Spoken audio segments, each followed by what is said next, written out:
বর্তমান বাংলাদেশেও একটি খেলার আনাগোনা, খেলার আমেজ চলতেছে। সেই খেলাটার নাম কি? কথা বলেন। বিশ্ব কাপ। এদিকেও গাছের উপরে উপরে পতাকা টাঙাই নাকি? আমার এদিকে কিন্তু এখন পর্যন্ত নেইমার মেসি কোনোদিন আসেনি। আপনাদের দিকে আসছিল কি? আমাকে বলছে, হুজুর আপনি তো দিনাজপুরে মাহফিল করতে যাচ্ছেন, খোঁজ লাগান তো, আমরা তো খুব মেসির ভক্ত, নেইমারের ভক্ত, দেখেন তো ওইদিকে আসছে নাকি। কি আপনাদের এলাকায় নেইমার মেসি কি দেখা করে গিয়েছে? কোনো ভক্তর বাসায় কি এসেছিল? আসে নাই।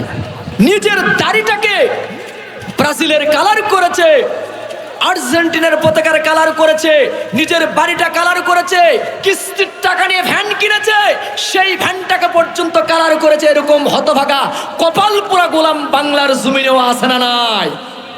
যুবকদের দৃষ্টি আকর্ষণ করব, ও যুবকেরা, তোমাদের রক্ত ইসলামের ফাউন্ডেশন, তোমাদের রক্ত ইসলামের ভিত্তি। যুবকদেরকে বলবো, যুবক, তোমার চুলের ক্যাটাগরি নেইমারের মতো তুমি চুল কাটো, মেসির মতো তুমি চুল কাটো। গাছের উপরে পতাকা টাঙার জন্য তুমি পেরেশানি, বিল্ডিং এর ছাদে তুমি পতাকা টাঙার জন্য পেরেশানি, আর্জেন্টিনার ভক্ত, আর্জেন্টিনার গেঞ্জি নেওয়ার জন্য তুমি পেরেশানি, মেসির ভক্ত, অমুক ভক্ত, তুমুক ভক্ত। একটা বারের জন্য মেসি তোমার খবর নাই না, নেইমার তোমার খবর নাই না। তোমার বাবা খেটে খাওয়া মানুষ, কৃষক মানুষ, সারাদিন রিক্সা চালায়, ভ্যান চালায়, সেই কষ্টের টাকা দিয়ে তুমি একটা গায়ের গেঞ্জি কিনেছে 1000, 1500, 800, 900 টাকার গেঞ্জির মধ্যে তোমার নামটা লিখায়ে দিয়ে তুমি নিজেকে ধন্য মনে করতেছো। দিনাজপুর শহর রেল স্টেশনের পাশে তুমি একটা ছবি তুলে বুঝাই দিতে চেয়েছে যে আমি নেইমারের ভক্ত, অথচ একটা বারের জন্য নেইমার তোমার খবর নেই না। আল্লাহর কসম দে বলি, লাকাদ কানা লাকুম ফি রাসূলিল্লাহি উসওয়াতুন হাসানা।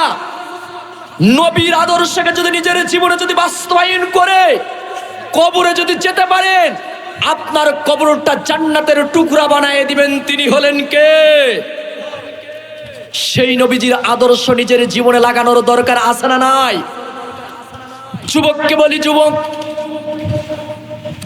তুমি খেলার জন্য পাগল পারা হও, খেলার জন্য তুমি পাগল পারা হও। কষ্টের বাবার অর্জিত টাকা, সেই টাকা দিয়ে তুমি প্রজেক্টর এনে রাতের অন্ধকারে রাত্রি 12টার দিকেও যদি খেলা হয়, খেলার জন্য চৌরাস্তার মোড়ে এরকম পতাকা টাঙায় দিয়ে সেখানে প্রজেক্টরের ব্যবস্থা রেখে এমন পাগল পারা গোলাম আছে না নাই? আলহামদুলিল্লাহ, আলহামদুলিল্লাহি নাহমাদুহু ওয়া নাস্তাঈনুহু ওয়া নাস্তাগফিরুহু ওয়া নাউযু বিল্লাহি মিন শুরুরি আনফুসিনা ওয়া মিন সাইয়্যাতি আমালিনা। মান ইয়াহদিহিল্লাহু ফালা মুদিল্লা লাহু ওয়া মান ইউদ্লিলহু ফালা হাদিয়া লাহু। ونشهد أن لا إله إلا الله وحده لا شريك له ونشهد أن سيدنا ومولانا محمدا عبده ورسوله الذي أرسله بالحق بشيرا ونذيرا وداعيا إلى الله بإذنه وسراجا منيرا فقد قال الله تعالى في كلامه المجيد والفرقانه الحميد। সকলেই জানা থাকলে জবান দিয়ে আমার সাথে সকলেই মহব্বতের সহিত আমার সঙ্গে কণ্ঠটা একটু লাগাই দিয়ে পড়ুন। আউযু বিল্লাহি মিনাশ শাইতানির রাজিম। বিসমিল্লাহির রহমানির রহিম। ولقد بعثنا في كل أمة رسول أن اعبدوا الله واجتنبوا الطاغوت।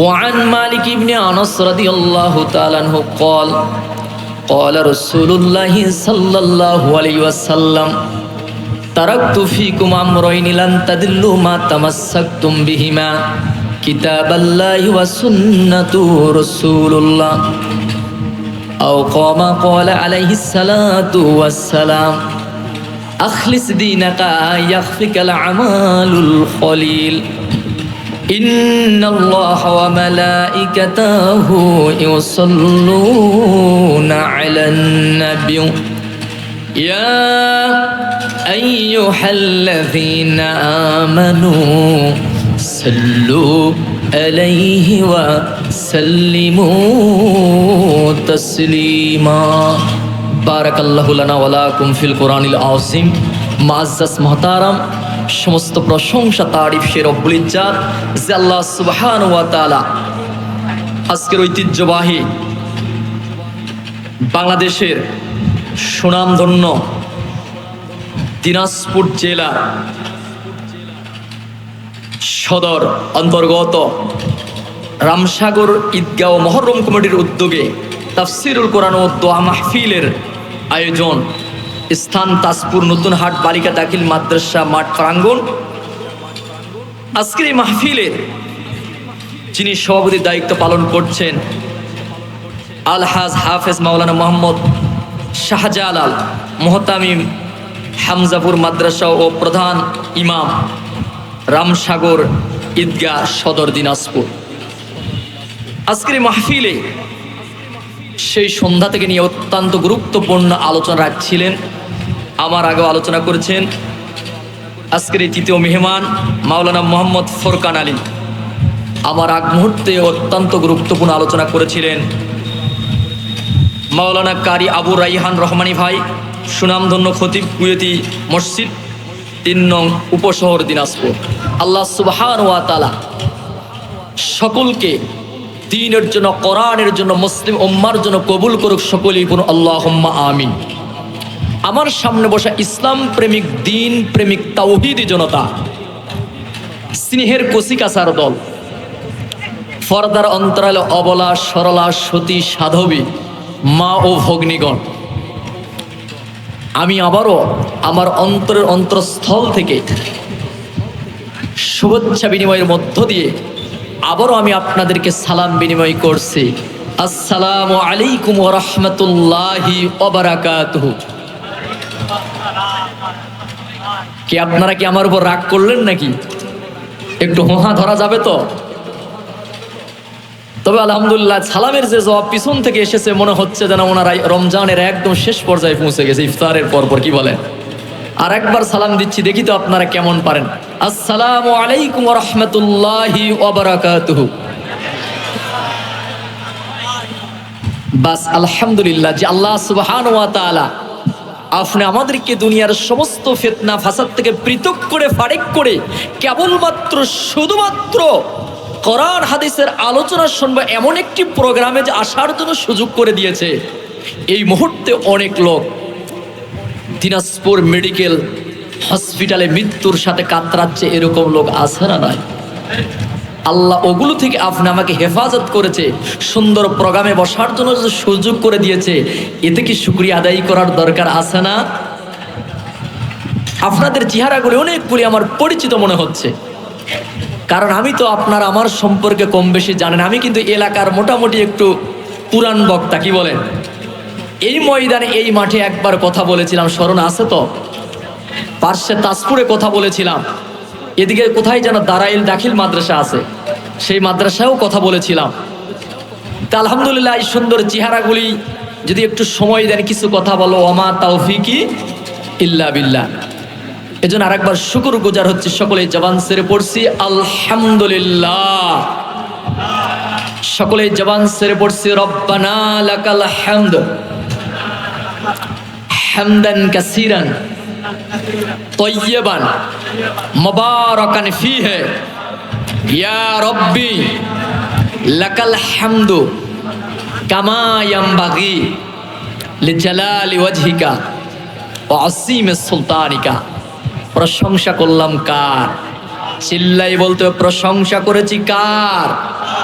খুশি হলেন কে? বেজার হলেন? বলেন, বেজার হয়েছে কে? শয়তান। লাভ হয়েছে কার? কথা বলেন, লাভ হয়েছে কার? আপনি আমাদের, তাই না?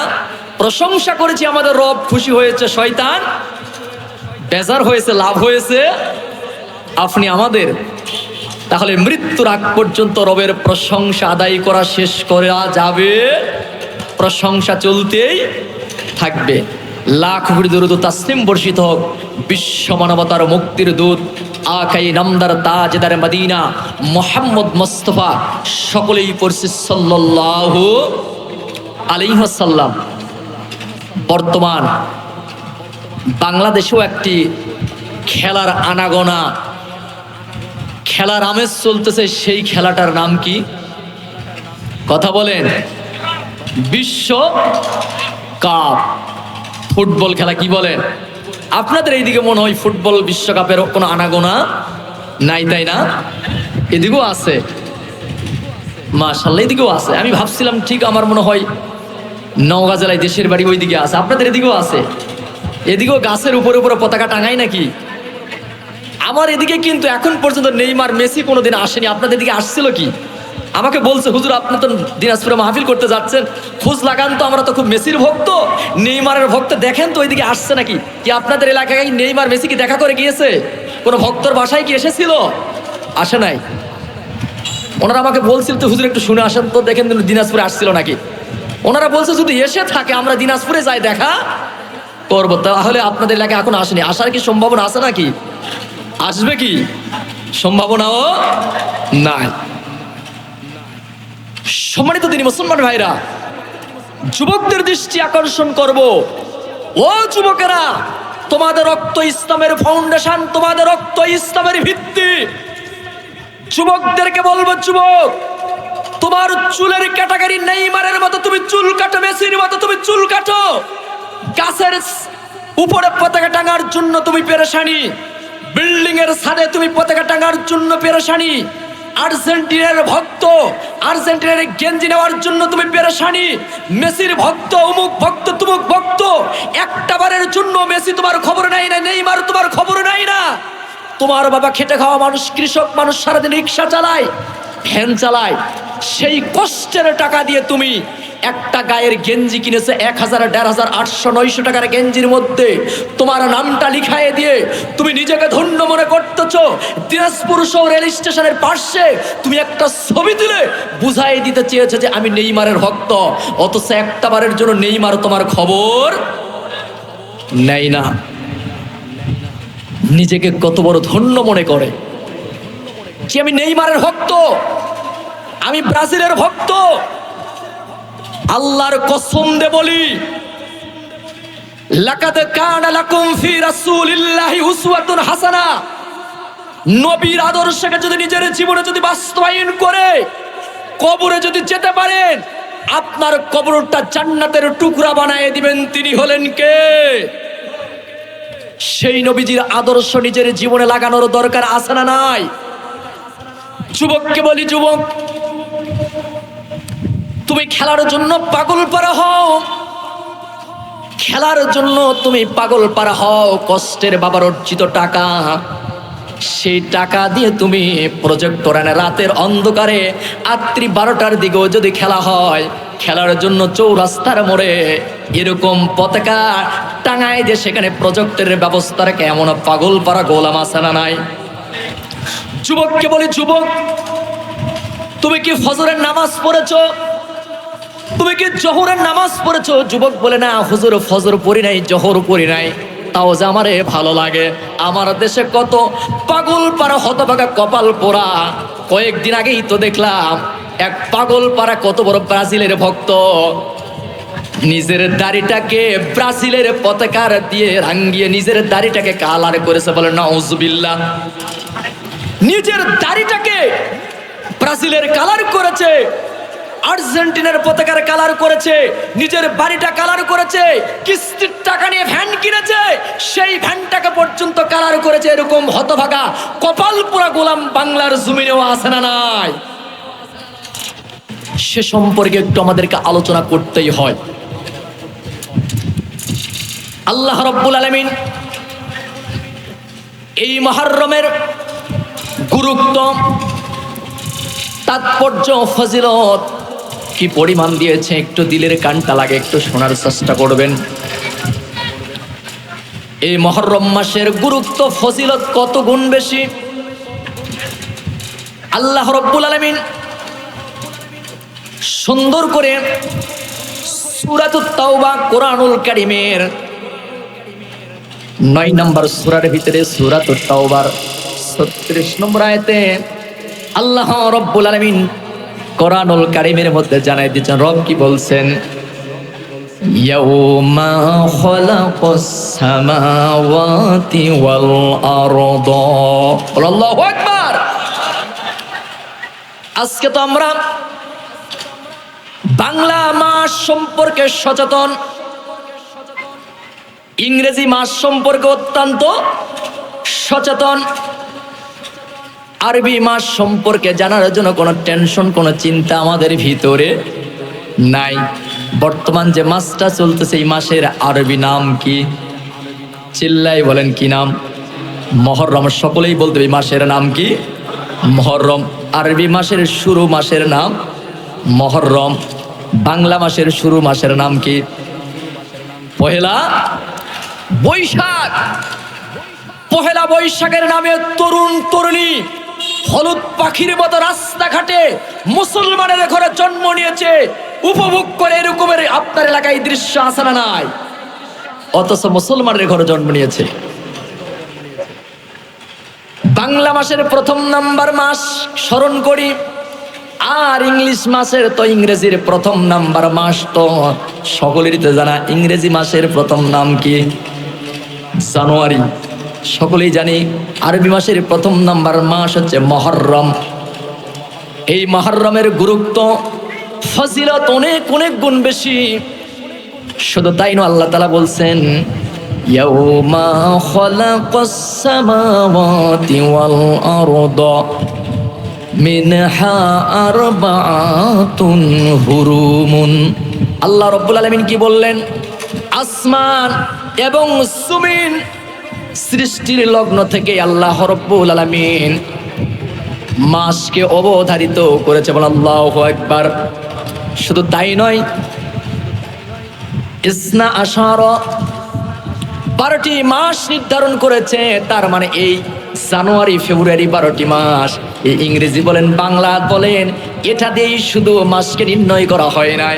আল্লাহ তাআলা আসমান জমিন সৃষ্টি লগ্ন থেকেই 12টি মাসের হিসাব দিয়েছে। বল আল্লাহু আকবার, লিল্লাহি তাকবীর। সৃষ্টির আসমান জমিন সৃষ্টির লগ্ন থেকেই 12টি মাসের সিদ্ধান্ত, 12টি মাসের ঘোষণা দিয়েছেন। তিনি হলেন কে? আল্লাহ সুবহানাহু ওয়া তাআলা। শুধু তাই নয়, আল্লাহ রাব্বুল আলামিন শুধু এই 12টি মাস দিয়েই ক্ষান্ত নাই। আল্লাহ তাআলা বললেন, মিনহা আরবাআতুন হুরুমুন। আল্লাহ তাআলা বললেন, জানায় দিলেন, এই 12টি মাসের মধ্যে 4টি মাস আবার আমার কাছে আরো সম্মানিত। বলেন আল্লাহু আকবার। 4টি মাস রব বলছে আমার কাছে আরো সম্মানিত। কোন সেই 4টি মাস? 4টি মাসের মধ্যে জিলকদ, জিলহজ এবং তারপরে হলো মুহররম। সিরিয়ালে কয়টি মাস? জিলকদ, জিলহজ, তারপর মুহররম। আর একটি মাস হলেন রজব। এই 4টি মাস আল্লাহর কাছে অত্যন্ত আরো বেশি সম্মানিত। কিন্তু এর ভিতরে একটি রমজান মাস আছে। রমজান মাসের পরে এই 4টি মাস আল্লাহর কাছে আরো বেশি সম্মানিত। বলে আল্লাহু আকবার। রমজান মাস তো বেশি সম্মানিত, তারপরে 4টি মাস। তাহলে আমরা এই মুহররমের তাৎপর্য, গুরুত্ব, এই মাস আল্লাহ তাআলা আসমান জমির সৃষ্ট লগ্ন থেকেই দিয়েছে। বলে আল্লাহু আকবার। একটি হাদিস থেকে এই যে মুহররমের গুরুত্ব, একটি হাদিস থেকে আলোচনা করলে আরো বেশি ক্লিয়ার আসবে। নাসাই শরীফ একটি হাদিসের কিতাব, 2415 এবং 2416 নম্বর হাদিস। নবীজির স্ত্রী আম্মাজান হাফসা রাদিয়াল্লাহু তাআলা আনহা থেকে বর্ণিত, আল্লাহর নবীজির জীবাদশায় 4টি কাজ কখনো ছেড়ে দিতেন না। সেই 4টি আমল নবীজি ছেড়ে দিতেন না। 4টি আমলের মধ্যে হচ্ছে, প্রথম নাম্বার একটি আমল হচ্ছে আল্লাহর নবীজি অর্থাৎ মুহররমের 10 তারিখ যাকে বলা হয় ইয়াউমুল আশুরা, আল্লাহর নবীজি আশুরা রোজা কখনো ছেড়ে দিতেন না। শুধু তাই নয়, রমজানে রোজার পরে সবচাইতে যেই বেশি রোজার গুরুত্ব প্রাধান্য দিয়েছেন সেই রোজাটাই হলো এই 10 মুহররমের রোজা। বলেন আল্লাহু আকবার, লিল্লাহি তাকবীর। সেই 10 তারিখ মুহররম। দ্বিতীয় নাম্বার আমলটি হচ্ছে আল্লাহর নবীজি অর্থাৎ জিলহজ মাসের 1 থেকে 9 তারিখে রোজা কখনো ছেড়ে দিতেন না। 3 নাম্বার আমল, নবীজি প্রত্যেক মাসের 13, 14, 15 যাকে বলা হয় আইয়ামে বীজের রোজা, 13, 14, 15 এই রোজা কখনো ছেড়ে দিতেন না। চতুর্থ নাম্বার, আল্লাহর নবী ফজরের নামাজের আগে 2 রাকাত সুন্নত নামাজ কখনো ছেড়ে দিতেন না। তাহলে বুঝতে পারলাম আমাদের নামাজ পড়ার দরকার আছে না নাই, রোজা থাকার দরকার আছে না নাই। আল্লাহর নবীজি মক্কা থেকে মদিনায় যখন হিজরত করলেন, মদিনার ইহুদিরা রোজা আছে 10 মুহররম ইয়াউমুল আশুরা। ইহুদিদেরকে বললেন, কি খবর তোমরা রোজা আছো? জি। কেন তোমরা রোজার আছো? বিস্তারিত ঘটনাগুলি খুলে বললেন, আমরা এই দিনটা বরকতময় মনে করে আমরা ইয়াউমুল আশুরা রোজাটা রাখি। মুসা আলাইহিস সালাতু ওয়াস সালাম ফিরাউনের কবল থেকে আল্লাহ তাআলা যেই দিন তাকে পরিত্রাণ দিয়েছিলেন, এটা ছিল ইয়াউমুল আশুরা 10 মুহররম। এজন্য শুকরিয়া তান স্বরূপ আমরা রোজা করি। আল্লাহর নবীজি বললেন ওই ইহুদিদেরকে, যেহেতু তোমরা এই কথা বলে রোজা করতে শুকরিয়া তান, আমরা হলাম মুসার প্রতি আমাদেরই তো বেশি হকদার। বলে আল্লাহু আকবার। ইহুদিরা বলতেছে আমরা রোজা আছি, আল্লাহর নবীজি বললেন তোমাদের চাইতে আমাদেরইতে বেশি হকদার। বাস খুলে বললেন, তাহলে 10 মুহররম ইয়াউমুল আশুরা আল্লাহর পয়গম্বর মুসা আলাইহিস সালাতু ওয়াস সালামকে এই 10 মুহররম ফিরাউনের কবল থেকে আল্লাহ রব্বুল আলামিন তাকে কি করেছিলেন? পরিত্রাণ দিয়েছিলেন, বিজয় দিয়েছিলেন, বিপদ থেকে হেফাজত করেছিলেন। শুধু তাই নয়, বিপদটা কেমন ছিল? আল্লাহর পয়গম্বর মুসা আলাইহিস সালাতু ওয়াস সালাম, আলোচনাটুকু বোঝার জন্য একটু হিন্ট দিয়ে যায়। দেখুন, আল্লাহর পয়গম্বর মুসা আলাইহিস সালাতু ওয়াস সালাম ফিরাউন আক্রমণ করেছিল, ধাওয়া পাল্টা ধাওয়া।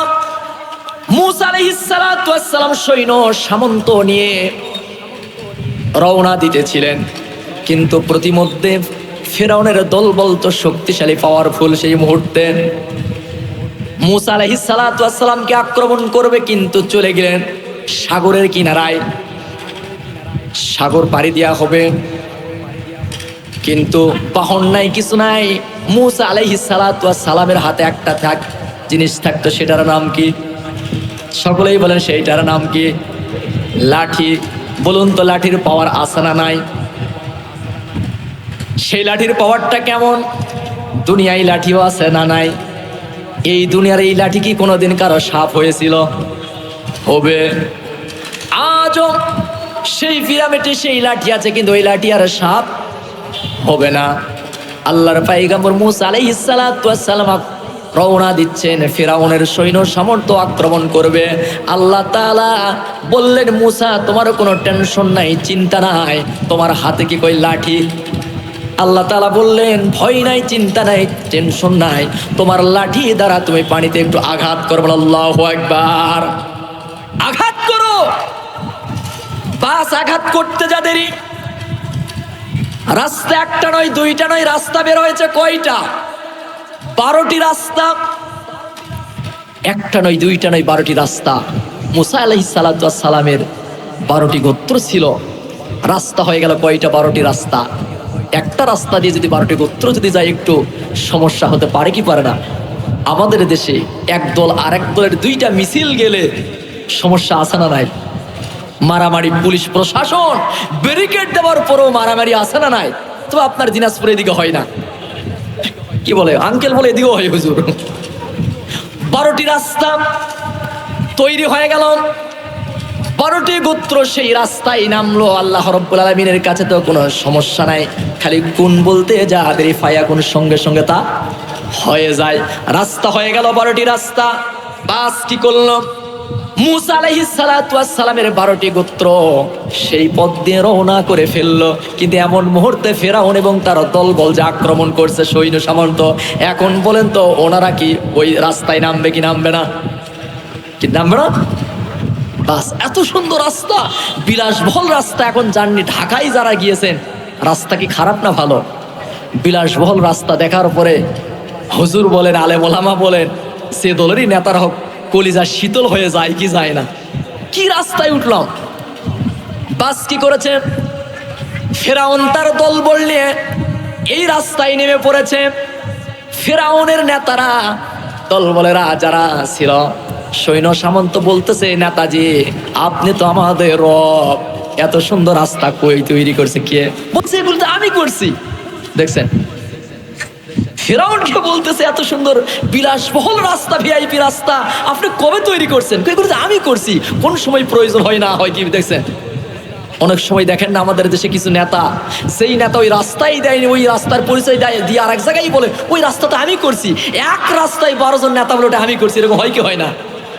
পরে যায় শুনতেছি খবর নিয়ে, ওই নেতা তো ওই নেতা তো অমুক নেতা এই রাস্তার কাজ উদ্বোধন করেছে বা তিনি শেষ করেছে। বাস কি করেছে? ফেরাউন বলেছে ওই রাস্তা আমি তৈরি করেছি। রাস্তায় যখন রওনা দিয়েছে, আল্লাহ তাআলা বলছেন আমার কারিশমা দেখো। ফেরাউন বলতেছে তার সৈন্য সামর্থ্যকে এই রাস্তা তৈরি করেছি আমি। বাস আল্লাহ তাআলা যদি সঙ্গে সঙ্গে খেলা শুরু করে দেয়, রবের যদি কাজ যদি শুরু করে দেয়, তাহলে তো ফেরাউন তার সৈন্য সামর্থ্য খুব কাছাকাছি যদি বিপদ সংগঠিত হয়ে যায়, তাহলে কি করবে? কিনারা থেকে তো সাঁতরায়, কিনারা কাছাকাছি যেহেতু সাঁতরায় ইঁদুরের মতো উপরে উঠবে। বাস একদম মিডিল পয়েন্টে যখন চলে গিয়েছে, আর মুসা আলাইহিস সালাতু ওয়াস সালামের সৈন্য সামন্ত যখন কিনারায় উঠে গিয়েছে, আল্লাহ তাআলা তখন ভাবছে আর দেরি করা যাবে না। আল্লাহ রাব্বুল আলামিন বলছেন ফায়াকুন হয়ে যাও। পানিকে বলেছে ও পানি আগের মতো যা আছে তাই হয়ে যাও। পানির সঙ্গে সঙ্গে একাকার হয়ে গেল। একবার নিচের দিকে যায় সৈন্য সামন্ত নেতাকে লোকজন বলে কি আপনি আমাদের রব, রাস্তার কেন পরিস্থিতি বলুন তো? নেতা এখন বিপদে না মহাবিপদে? মহাবিপদে। কি হয়ে গেল? এত সুন্দর রাস্তা কোথায় হারায় গেল? বিপদ মুহূর্তে পানির উত্তাল তরঙ্গ, একবার নিচে যায় একবার উপরে যায়। পানিতে যেমন মানুষ চুবুনি খেয়ে, মাছ যেমন পচে গেলে যেমন পেটটা ফুলে উঠে যায়, এমন একটা পরিস্থিতি হচ্ছে কি হয় নাই? বলুন তো ফেরাউন কি জীবিত আছে? সম্ভব? আল্লাহ রাব্বুল আলামিন সেই 10 মুহররম ইয়াউমুল আশুরায় সেই দিনই ফেরাউনকে শেষ করেছিল। শুধু ফেরাউনকে শেষ করেনি, আল্লাহ তাআলা বলছে তোমাকে শেষ করেই ক্ষান্ত হব না। পৃথিবীর সৃষ্টি থেকে নিয়ে কিয়ামত পর্যন্ত তোমার লাশটাকে আমি আল্লাহ রাব্বুল আলামিন শুটকি মাছের মতো করে রেখে দিব, যাতে করে মানুষ যেন তোমাকে দেখে শিক্ষা নিতে। আজ ফেরাউনের লাশ আছে না নাই? কই আছে? মিশরের জাদুঘর মিউজিয়াম, মিশরের সেই পিরামিডে আজও ফেরাউনের লাশ আছে, কিন্তু ওখানে কোনো মুমির প্রয়োজন হয় নাই। আমার মনে হয় মাঝে মধ্যে রবের কোরআন যা বলছে, রব যা বলছে, ওই লাশটাকে মনে হয় আপনাদের দিনাজপুর শহরের কোনো পচা গাড়াতেও যদি আনে ফেলায় রাখা যায়, আমার মনে হয় সেখানে লাশটা পচবে। এ ঘোষণা কার? আল্লাহর ঘোষণা। আল্লাহ রাব্বুল আলামিনের জন্য আপনি আমাকে সৃষ্টি করেছেন, তার দাসত্ব, তার প্রভুত্ব, তার গোলামি করার জন্য। এজন্য আমরা জীবনের প্রতিটি মুহূর্তে শুকরিয়া আদায় করব কার? রবের শুকরিয়া আদায় করব। আল্লাহ তাআলা বলছেন, লা ইন শাকারতুম লা আযীদান্নাকুম ওয়া লা ইন কাফারতুম ইন্না আযাবি লাশাদীদ। আল্লাহ রব্বুল আলামিন বললেন, যে বা যারা আমি রব্বুল আলামিন আমার নিয়ামতের শুকরিয়া আদায় করবে, আমি আল্লাহ রব্বুল আলামিন তাদের নিয়ামতগুলি আরো বেশি বেশি বাড়ায় দেই। বলেন সুবহানাল্লাহ। নিয়ামতগুলি আরো বেশি বেশি বাড়ায় দেই। আর যদি শুকরিয়া আদায় না করি, আল্লাহ রব্বুল আলামিন বলছেন, ইন্না আযাবি লাশাদীদ, আমার ধরা বড় শক্ত ধরা, তোমাদের জন্য অত্যন্ত কঠিনতম যন্ত্রদায়ক শাস্তি অপেক্ষা করতেছে। ঘোষণাকার? আল্লাহর ঘোষণা। আজকে আমরা সন্তানকে লেখাপড়ার জন্য এতটাই না পেরেশানি, physics, chemistry, biology, algebra, mathematics, botanical, zoology, accounting, philosophy, এগুলো পড়ার জন্য এত পরিমাণ পেরেশানি, কিন্তু অথচ পাশেই মাদ্রাসা, সন্তানকে অনেকেই মাদ্রাসায় দিতে চাই না। এই তো কিছুদিনের ঘটনা বাংলাদেশে, ঢাকাতে শুনছেন, পেপার, পত্রিকা, ইন্টারনেট, ফেসবুকে, সন্তান তৈরি করেছে মা ঠিকই, কিন্তু মা মারা যাওয়ার 7 দিন পরে মায়ের লাশ থেকে দুর্গন্ধ আসার পরে বাড়ির পার্শ্বের লোকজন টের পাচ্ছে, তারপর সন্তানরা জানতেছে। চিল্লাই বলেন ঠিক কিনা? কি বানাই বললাম নাকি? এটা কি দেশের বাইরের খবর না আমাদের দেশের? 7 দিন হয়ে যায়, ভাববেন এই মানুষটার মনে হয় কেউ নাই না। একটা সন্তান বাংলাদেশের সর্বোচ্চ সচিবালয়ের সচিব, অর্থাৎ সচিবের চাকরি করে। সন্তান কি কম নাকি? পাওয়ার কি কম ছিল? একটা সন্তান দেশের বাহিরে অবস্থান করে, আর একটা সন্তান বুয়েটের মতো উন্নত মানের বিদ্যাপীঠ, বিশ্ববিদ্যালয়ের শিক্ষকতা করে। মেয়েটা চাকরি করে, জামাই প্রফেসর। 7 দিন হয়েছে মা মারা গিয়েছে, লাশের গন্ধ হয়, প্রতিবেশী জানতে পারে, বাসা থেকে দুর্গন্ধ কেন আসতেছে। তারপরে সন্তানরা টের পায়। আবার মনে হয় 7 দিন ধরে কি সন্তানরা মায়ের কি খোঁজ খবর নিয়েছে বলেন তো? মায়ের যদি খোঁজ খবর নিত, তারা নিশ্চয়ই খবর পাত। এটা আপনার আমার বাংলাদেশের খবর, বাংলাদেশের ঘটনা। কি সন্তান তৈরি করেছে? সন্তান ঠিকই তৈরি করেছে। কিছুদিন আগেই তো মানুষ হয়তো ওই মাকে বলেছিল কথার ভিতরে যে আপনি সন্তানকে মানুষের মতো মানুষ তৈরি করেছেন, কিন্তু এই তার পরিণাম নাকি? মানুষের মতো মানুষ তৈরি করেছে, এটা তার পরিণাম নয়। টাকা কামাই করার দুনিয়ার বুকে মেশিন তৈরি করেছিল ঠিকই, কিন্তু সুখে দুঃখে মায়ের পাশে দাঁড়ানোর মতো সন্তান একটাও তৈরি করতে পারে নাই। আল্লাহর কসম দিয়ে বলে দিতে চাই, ও দিনাজপুরের যুবকরা, দিনাজপুরের মা বোনেরা, একটু দিলের কান দিয়ে শুনুন। কত রিক্সা চালক, কত ভ্যান চালক এই দিনাজপুর শহরে আছে, যাই দেখবেন যে ডাল ভাত খায়, নিজের মা বাবাকে একসঙ্গে নিয়ে খাবার খায়। চিল্লাই বলেন ঠিক কিনা? কিন্তু অনেক কোটিপতি আছে, বিলাসবহুল বাড়িতে ঘুমায়, ওই বিল্ডিং এর ভিতরে নিজের মা বাবার আর জায়গা হয় না। অথচ ওই পিতামাতা নিজে না কে সন্তানকে মানুষের মতো মানুষ তৈরি করার চেষ্টা করেছে, উন্নত বিদ্যাপীঠে চাকরি দিয়েছে, কিন্তু এই জল্লাদ মার্কা, ওই ডাইনি মার্কা ছেলের একটা বউ কপালে জুটেছে। বলেছে তোমার বৃদ্ধা মা এই বিল্ডিং এর টাইলসের উপরে থাকানোর মতো সমস্যা, তিনারা মুরব্বী মানুষ প্রস্রাব পায়খানা করবে, বিল্ডিং এর সৌন্দর্য নষ্ট হয়ে যাবে, ওই গ্রামের বাড়িতেই রাখতে হবে। এরকম দৃশ্য কপালে আসে না নাই? কি খাই না খাই, ওই তো ওই মাটা মারা গিয়েছিল, তার রুম সাংবাদিকেরা সাক্ষাৎকারে তার রুমের ছবিটা ছেড়েছে। ওই বিল্ডিং এর ভিতরে তার রুমটার যা দৃশ্য দেখলে মনে হয় দিনাজপুর শহরের ময়লা আবর্জনা যেই জায়গায় নর্দমায় ফেলারায় রাখে তার চাইতেও মনে হয় বেশি নোংরা। কথা বলেন ঠিক কিনা? সন্তানকে মানুষের মতো মানুষ তৈরি করেন। আপনার সন্তান বিশাল কোটিপতি হওয়ার দরকার নাই, আপনাকে নিয়ে যেন বসে খাইতে পারে, রবের কাছে যেন দোয়া করতে পারে, 2 দিনের দুনিয়া দিয়ে যেন চিরস্থায়ী আখিরাতের যেন মেহমান হতে পারে। চিল্লাই বলেন ঠিক কিনা? এটি আমাদের লক্ষ্য উদ্দেশ্য। আল্লাহ রাব্বুল আলামিন সেজন্য রব বলেছেন, আল্লাহ তাআলা সুন্দর করে জানা দিচ্ছেন, যেহেতু আমার কাছে পছন্দনীয় দিনটা হচ্ছে ইসলাম, আল্লাহ তাআলা সে কথাই বলছেন, ইন্নাদ-দীনা ইনদাল্লাহিল ইসলাম। আল্লাহ তাআলা বলছেন আমার কাছে সবচাইতে পছন্দনীয় কেবলমাত্র একমাত্র ধর্ম, সেটার নামই হচ্ছে ইসলাম। ইসলাম কত সুন্দর একটা জীবন বিধান। ইসলামের ছায়াতলে যদি মানুষ যদি নিজের জীবনটাকে যদি সিটিং ফিটিং করে চলাতে পারে, একটা অপবিত্র মানুষও যদি, একটা অমুসলিম মানুষও যদি ইসলামের ছায়াতলে আসে সুন্দর করে চলতে পারে, আল্লাহ তাআলা তাকে জান্নাতের মেহমান বানায় দিবে। বলুন আমিন। জান্নাত পর্যন্ত পৌঁছায় দিবে। সেজন্য বলছিলাম যে রব এত সুন্দর নাস নিয়ামত আপনি আমাকে দিয়েছে, শুকরিয়া আমরা আদায় করি না। নিজের 1 তলা বিল্ডিং আছে, কবে আমার 2 তলা বিল্ডিং হবে এই স্বপ্ন আমাদের মাথায় কাজ করে। নিজের সন্তানকে কোরআন সুন্নাহর ইলম অর্জন করার জন্য আমরা চেষ্টাও করি না।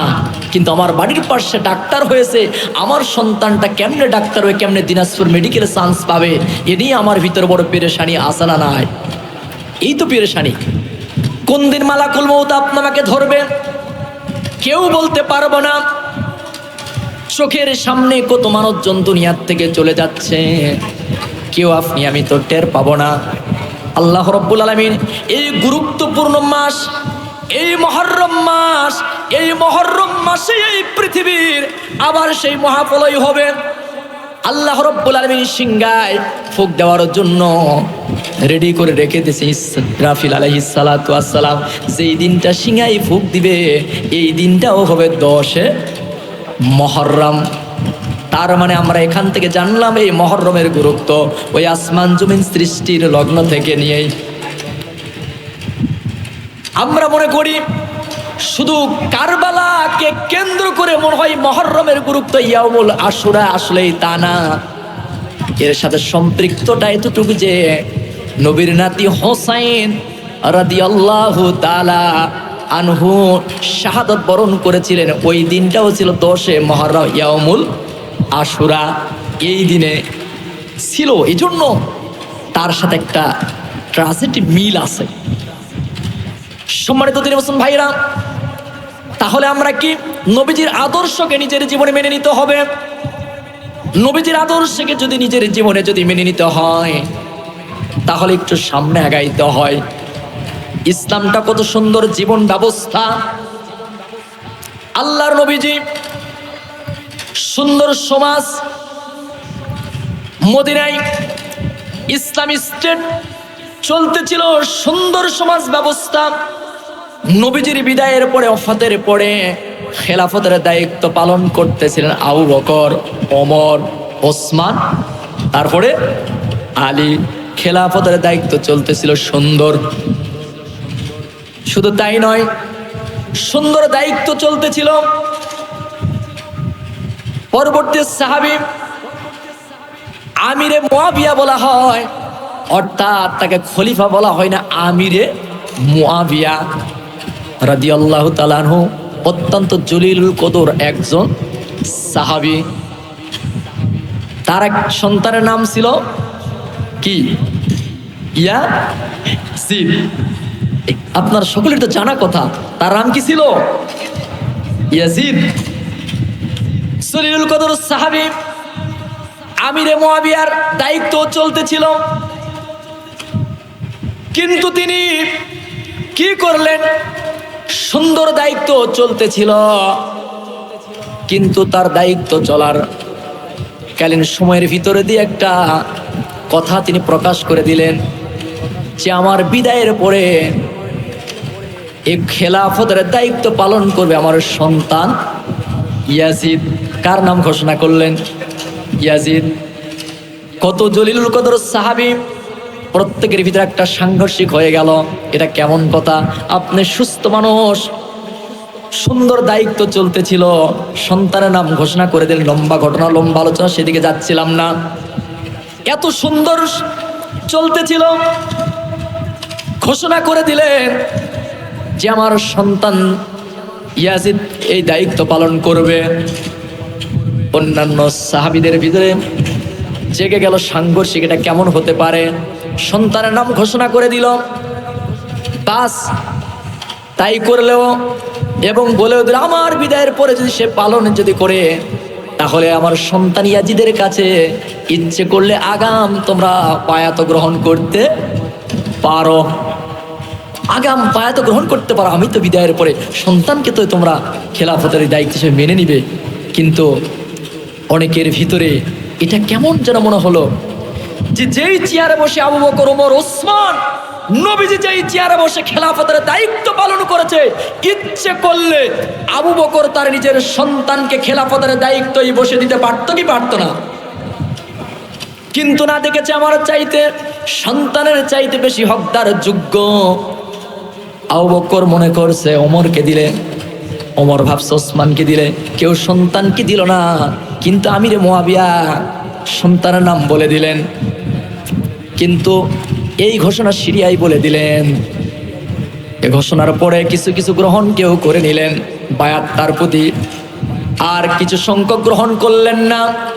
যে এই দায়িত্ব পাওয়া সম্মানের দিক থেকে এই খেলাফতের দায়িত্ব নবীর নাতি হোসাইন রাদিয়াল্লাহু তাআলা আনহুই তো পাওয়ার সবচাইতে বেশি হকদার যোগ্য, সবচাইতে তো সে বেশি পাওয়ার হকদার এবং যোগ্য, তাকে তো দেওয়ার প্রয়োজন। শুধু তাই নয়, একটু দিলের কান দিয়ে শুনুন। বাস মদিনায় হোসাইন রাদিয়াল্লাহু তাআলা আনহুর অবস্থান চলতেছিল,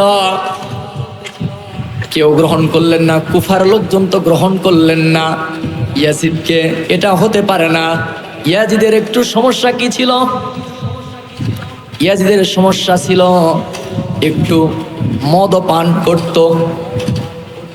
বিভিন্ন আলোচনায় রেয়াতের মধ্যে এসেছে নামাজও তরক করত, নামাজও মাঝে মধ্যে ছেড়ে দিত। অনেক কথা তারা চাইলো মদ্যপান করবে, এমন একটা মদ খাওয়া মানুষকে ওই চেয়ারে আমরা গ্রহণ করতে পারি না। তারা বারবার কি করলেন? কুফার লোকজন বললেন নবীর নাতি হোসাইন রাদিয়াল্লাহু তাআলা আনহুকে আমরা মেনে নিব। শুধু তাই নয়, তারা চিঠির পর চিঠি তারা কি করলেন? মদিনায় পাঠালেন। এখন ইন্টারনেট, ফেসবুক, মোবাইল, বিভিন্ন মাধ্যমে নিমিষের মধ্যে এক দেশ থেকে আর এক দেশে খবর নেওয়া যায় কি যায় না? কিন্তু তখন কি ছিল নাকি? ছিল না। চিঠি, বারবার চিঠির পর চিঠি স্তূপ হয়ে যাচ্ছে যে হোসাইন, কুফার আমাদের সালাম গ্রহণ করবেন, আমরা তোমার হাতে বায়াত গ্রহণ করব, আমরা মেনে নিব, চলে আসুন। বারবার চিঠির পর চিঠি, চিঠি স্তূপ হয়ে যাচ্ছে। ইমাম হোসাইন রাদিয়াল্লাহু তাআলা আনহু ভাবলেন, যদি হোসাইনকে চিঠির পর চিঠি যদি তুমি না আসো, তাহলে আমরা কুফাবাসী আল্লাহর আদালতে তোমার জন্য মামলা দায়ের করবো যে আমরা বারবার ডেকেছি, সে আসে নাই। হোসাইন রাদিয়াল্লাহু তাআলা আনহু কি করলেন? কুফার মানুষদের এই চিঠির ভালোবাসা, এই চিঠির আবেগ, এই চিঠির মর্মার্থ বুঝতে পেরেছে। সত্যি যদি কুফার মানুষরা যদি এত পরিমাণ আমি হোসাইন রাদিয়াল্লাহু তাআলা আনহুকে যদি ভালোবাসে আর বায়াত গ্রহণ করে ইনসাফের উপর যদি তারা অটল থাকে, সঠিক দ্বীনের উপর যদি তারা ইস্তেকামাত থাকে, এরকম করে হোসাইন রাদিয়াল্লাহু তাআলা আনহু কি করলেন? ওই কুফাবাসীর কাছে তার চাচাতো ভাই মুসলিম বিন আকিলকে পাঠায় দিলেন। আল্লাহু আকবার। চাচাতো ভাই মুসলিম বিন আকিলকে কুফায় পাঠিয়ে দিলেন, যাও। কুফাবাসীদের যদি চিঠির এই অবস্থা, আসলে বাস্তবে তাদের মনের কি অবস্থা? মুসলিম বিন আকিল কুফায় চলে গেলেন। কুফাবাসী হোসাইন রাদিয়াল্লাহু তাআলা আনহুর পক্ষ থেকে তার চাচাতো ভাই মুসলিম বিন আকিলকে কুফায় পাওয়ার পর অত্যন্ত তারা খুশি, বুকের সঙ্গে জড়িয়ে নিলেন যে নবীর নাতি হোসাইন রাদিয়াল্লাহু তাআলা আনহুর পক্ষ থেকে চলে এসেছে। মুসলিম বিন আকিলের আইনকে ভালোবেসে তারা বায়াত গ্রহণ করতেছেন। আল্লাহু আকবার। খুশি, হোসাইন রাদিয়াল্লাহু তাআলা আনহু পাঠিয়ে দিয়েছে। বাস মুসলিম বিন আকিল কি করলেন? কুফাবাসীদের এই ভালোবাসায় তিনি আবার চিঠি লেখে মদিনায় নবীর নাতি হোসাইন রাদিয়াল্লাহু তাআলা আনহুর কাছে তিনি চিঠি পাঠিয়ে দিলেন। সত্যি কুফাবাসীর চিঠির যা ভাষা ছিল, বাস্তব কুফাবাসীর এই কুফাবাসী সত্যি ভালোবাসা আছে, ইমানের বলে তারা বলিয়ান আছে, আপনি আসতে পারেন। চিঠির পাঠিয়ে দিলেন, আসতে পারেন হোসাইনকে। আবার মুসলিম বিন আকিল চাচাতো ভাই চিঠি পাঠিয়ে দিয়েছে, চিঠি চলে গিয়েছে। চিঠির সময়ের ভিতরে দিয়ে আবার চিঠি যথারীতির সময় পৌঁছে গেছে। ভাষা দেখতেছে, আমার চাচাতো ভাই মুসলিম বিন আকিল তো আমাকে যাওয়ার জন্য কথা বলেছে, তাহলে যাওয়া তো দরকার। কিন্তু এই মুহূর্তে একটু আলোচনা করতেই হয়। মুসলিম বিন আকিল যখন কুফায় যখন হোসাইনের পক্ষের লোক সংখ্যা যখন বাড়িয়ে যাচ্ছিলেন, যখন বাড়তেছিল, এই খবর ওই এসিদের কাছে চলে গিয়েছে। কুফার মানুষেরা হোসাইনের ভালোবাসায় এত আসক্ত হয়েছে, কুফাবাসীরা হোসাইন ছাড়া আর কিছুই বোঝে না। নবীর নাতি হোসাইনের কাছেই তারা বায়াত গ্রহণ করে, হোসাইনকে তারা মনে প্রাণে গ্রহণ করেছে। এই খবর এজিদের কাছে যখন চলে গেছে, এজিদ বলুন তোর মাথা কি আর ঠিক আছে?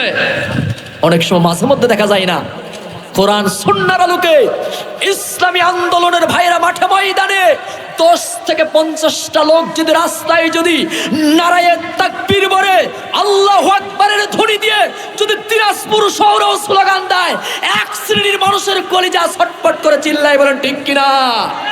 চিল্লাই বলেন ঠিক কিনা? এজন্য বলি, বিড়ালের মতো 500 বছরে বেঁচে থাকার কোনো দাম নাই, সিংহের মতো গর্জন ছেড়ে 1 ঘন্টা বাংলার জমিনে বাঁচতে চাই, চিল্লাই বলেন ঠিক কিনা?